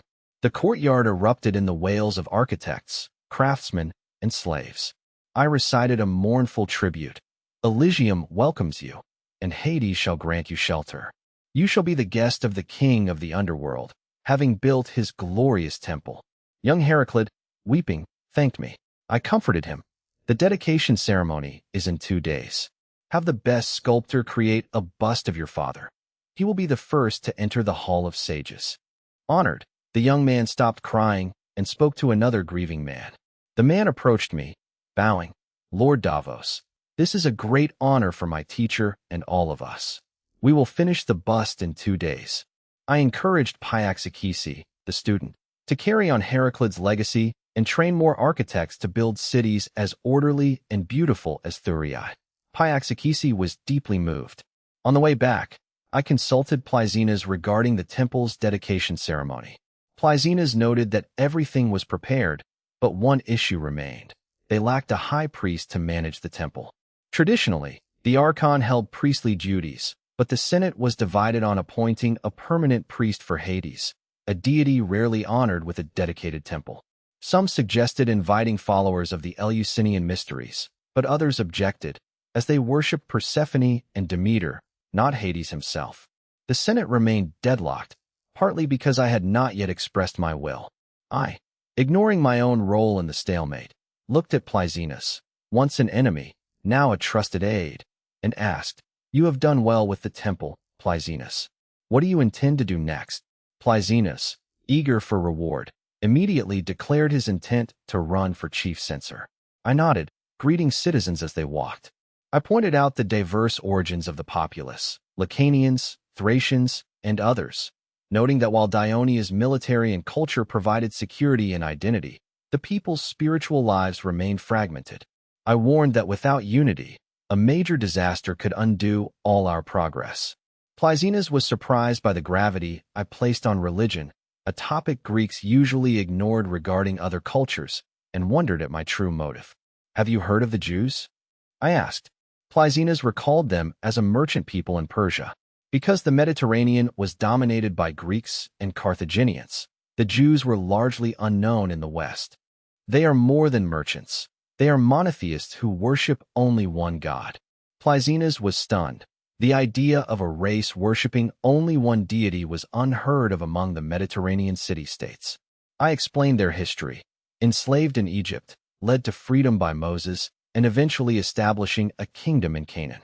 Though conquered by the Assyrians and exiled to Babylon, they were later freed by Cyrus of Persia. I noted that while neighboring civilizations vanished, the Jews survived through centuries of turmoil. I attributed their resilience to their unwavering faith in one God, which kept them united and anchored to their roots. Plyzenas hesitated, arguing that Greek tradition was deeply rooted in polytheism and that forcing a single faith would cause chaos. I laughed, clarifying I didn't intend to force them, but rather to guide the diverse Dionysian population toward Hades, fostering a shared spiritual bond. Plyzenas countered that Greeks were pragmatic, praying to specific gods for specific needs, Poseidon for the sea, Hermes for trade, and would never abandon that for Hades alone. I agreed they could keep their gods, but insisted the temple of Hades should be a sanctuary for the soul. I envisioned it as a place of justice, housing the Hall of Heroes and the prison of the wicked, serving as a moral anchor for the League. No content. I contrasted this with traditional temples, which functioned like wealthy aristocrats hoarding gold. I proposed that the Temple of Hades use donations to actively aid the poor, heal the sick, and provide counsel, effectively becoming a pillar of social welfare. This vision opened a new perspective for Plyzenas, who began to see the potential for a bright future for the temple. I described the temple as an earthly paradise, a place to unite all races and cities. I then offered Plyzenas the position of high priest of the Temple of Hades. Plyzenas weighed the offer and accepted with a firm nod. Khanios arrived in Thurii with Avanogus, finding the state-funded guest house overflowing with visitors. Generals and dignitaries from the South Italy Alliance had flooded the city, with many staying in private homes to alleviate the housing shortage. The lobby was buzzing with political networking. Khanios, an outsider, was treated politely but was told he could not meet me until after the festival. Officials informed him that the Archon was busy with preparations. Khanios stayed in his room to avoid conflict with the Pixis envoys, finding solace only in the local cuisine. On July 25, 398 BC, the city was packed with citizens, freedmen, and slaves, all managed by thousands of citizen soldiers. Every available space was filled, leaving only the Victory Square empty. Khanios was seated on the left side of the platform, carefully separated from the Pixis envoys on the right to prevent friction. A neighbor worried aloud about the danger of such a massive, chaotic crowd. Another man, Eudaimosi, sarcastically hoped for a riot to destroy Dionia. The crowd turned to look at the speaker. Someone recognized Eudaimosi as a Crotonian and rebuked him, noting that a riot would kill them all. Eudaimosi retorted that dying at the inauguration of the Temple of Hades would be a fitting end. Another man mocked the Crotonians for resorting to bitter sarcasm after their defeat. Eudaimosi's expression darkened. Kanios ignored the bickering, struck by the unusual discipline of the crowd. Despite their love for freedom, the people remained remarkably quiet, a testament to the League's influence. As the trumpets sounded, the crowd fell silent, their attention fixed on the square. Over 100 men in Greek armor entered the arena, followed by Plyzenas, 10 male chanters, and 50 women in white robes, who marched solemnly onto the platform. Daunian society was open, and many citizens brought their families to watch. However, the sight of dozens of women in such a public, sacred space, more than at any temple, caused a stir among the citizens and visiting dignitaries. A crisp military trumpet blast echoed through the city, silencing the square. Plyzenas's resonant voice rang out. In the first year of the 95th Olympiad, Greek warriors in Persia were recruited by Prince Cyrus the Younger to overthrow the Persian king. After their employer fell and their leaders were betrayed and captured, the mercenaries faced despair. But the great Hades did not abandon them. As he finished, harpists began to play, and the 50 women in white sang in ethereal, harmonious voices. Kanios felt a chill of awe. The modern vocal harmonies were far superior to traditional temple hymns, cleansing the listeners' souls. The audience was spellbound, deeply moved by the sorrowful, heavy atmosphere of the song. On the field, soldiers used exaggerated gestures to portray grief and despair, while one man lay motionless in the center. As the singing faded and the soldiers fell asleep, a sudden, piercing high note cut through the silence like lightning, jolting the audience back to life. A tall, bearded man in a black robe, wielding a bident, strode into the center. "Hades," someone cried out. "I know it's Hades." The crowd stirred, completely captivated by the spectacle. Hades stood over the motionless man, brandishing his bident as if channeling divine power. The music ceased, and he exited, drawing every eye. Drums beat rhythmically. The fallen man rose, rallying his comrades. They crowned him with a red-crested helmet and marched behind him. The crowd realized, this was a reenactment of my legendary expedition. Tormid grumbled. Davos seems to have forgotten he wasn't the only mercenary leader in Persia. Xanthoparis shrugged calmly. Davos spoke to me yesterday. He said it was a necessity for the performance. Fine, this is Daunia. He makes the rules, Tormid sighed. But it is an interesting show. The drums accelerated, punctuated by trumpet calls. With a roar from the crowd, Persian cavalry, infantry, and archers appeared, surrounding the Greek mercenaries. Empty, the Greeks donned helmets and shields, forming a phalanx. The Persians swarmed them, cavalry circling and archers firing blunt arrows, while the infantry mocked them. As the phalanx was pushed toward the edge of the square, the tension peaked. Someone shouted, "Fight Greeks!" The entire crowd erupted in a synchronized roar. Fight Greeks! Hades reappeared on the platform, waving his bident. The mercenaries shouted in unison, "Ho! Ho! Hades!" The Persians broke and fled. The red-clad phalanx surged forward with rhythmic, iron-willed precision. The display of martial beauty stunned even the dignitaries, drawing thunderous applause. The Persian general was dragged from his horse by me, and I triumphantly struck him down with a spear. The crowd erupted in a deafening chant. Davos! Davos! Maligi remarked to his fellow senators. The Archon promised a different kind of temple festival, and he delivered. Polyxene sneered, "Indeed. Davos never misses a chance to glorify himself, even in a sacred space." Cunigurata and Cornelius exchanged uneasy glances. Ansitanos was ecstatic. This is a new form of theater. Hundreds of people reenacting history on a grand scale. The combination of choral music and large-scale combat reenactment deeply impressed the audience and the Senate alike. Mercis sighed with genuine emotion. "I look forward to the rest." his words echoing the sentiments of the former mercenaries. Amintas muttered, "The fighting was too fake." Antonius rebuked him, "It's a performance, not a real battle. Davos is showing the people our heroic history." Epictetus analyzed the actors. Olivarus plays a good Davos, but Lades is a wooden Persian general, sparking a lively debate among the veteran senators. As the performance shifted to the mercenaries' arrival in Magna Graecia and their victory over the Lacanian coalition, the Lacanians in the crowd, including Weisaba and Heman, watched with growing anxiety. I downplayed past Lacanian aggression, focusing instead on the finale. Hades leading Greeks and Lacanians in a joyous reconciliation. They wrestled, drank, and danced in a massive circle, singing the hymn to Hades. Even Kenios, who initially viewed Hades as a dark, fearsome deity, found himself swept up by the performance and joined the chorus. Lacanian leaders, previously devoted only to the Mount Asinu god, struggled with the Greek lyrics but began humming along. While the Dionian public was enthralled, the South Italy Alliance guests remained skeptical, with some, like the Crotonians, hoping for a public embarrassment. Yet, even the Crotonian chief General Lysias was shaken by the unprecedented spectacle, sighing, "It seems the worship of Hades will truly take root among these Dionians." Ascamas, bitter over his friend Milan's exile, scoffed, "Only these barbarian outsiders would worship the dark Hades instead of Hera or Apollo." He complained about the heat, demanding to know when they would finally visit the Temple of Hades. Another Crotonian general joked about his legs going numb, sparking a ripple of restless murmurs among the guests. A deep, resonant bell suddenly tolled, startling the crowd as the performance concluded. "Look, the Temple of Hades," voices cried out from the crowd. On the hill behind the Senate House, the structure, previously hidden by scaffolding and linen, was now fully revealed, a grand, white building gleaming under the midday sun.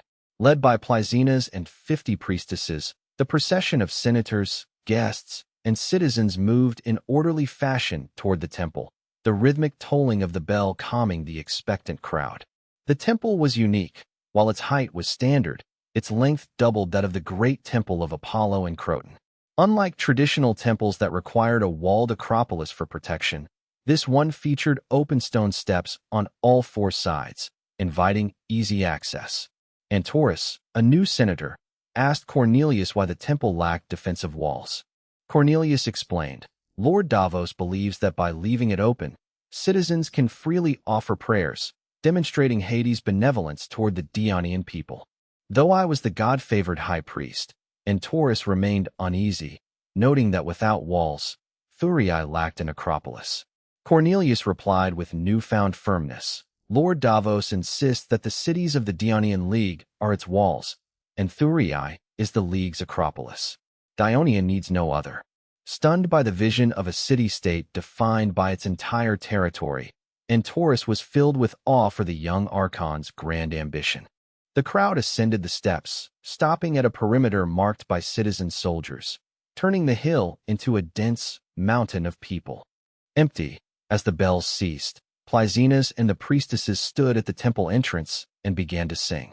The song had lyrics. "Hades, just and stern, your light illuminates the earth.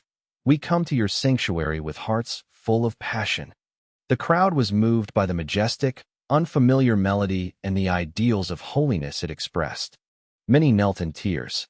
As the song ended, the crowd erupted in cheers for Davos.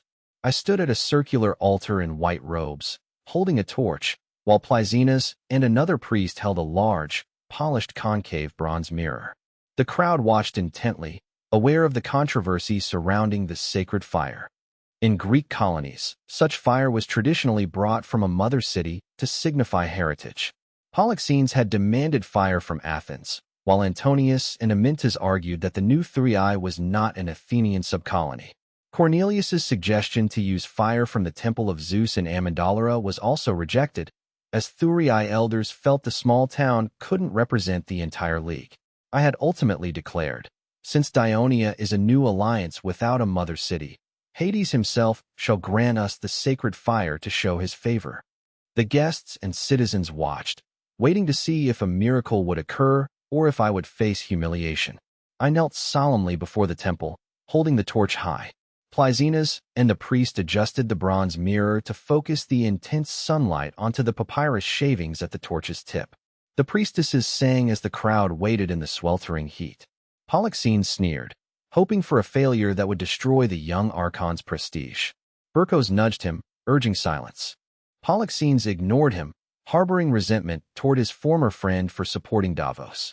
Suddenly, thin blue smoke rose from the torch. Cries of astonishment erupted from the crowd.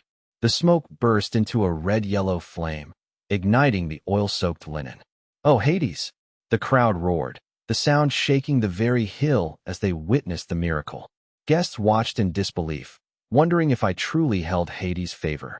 Senators gazed at me with awe, while Polixenes trembled, imagining Hades' cold, majestic eyes watching him from my torch. I exhaled in relief. Despite my rehearsals and careful timing, the pressure of performing before tens of thousands was immense. Had I failed, my reputation as the god-favored would have vanished. Thankfully, Hades blessed my success,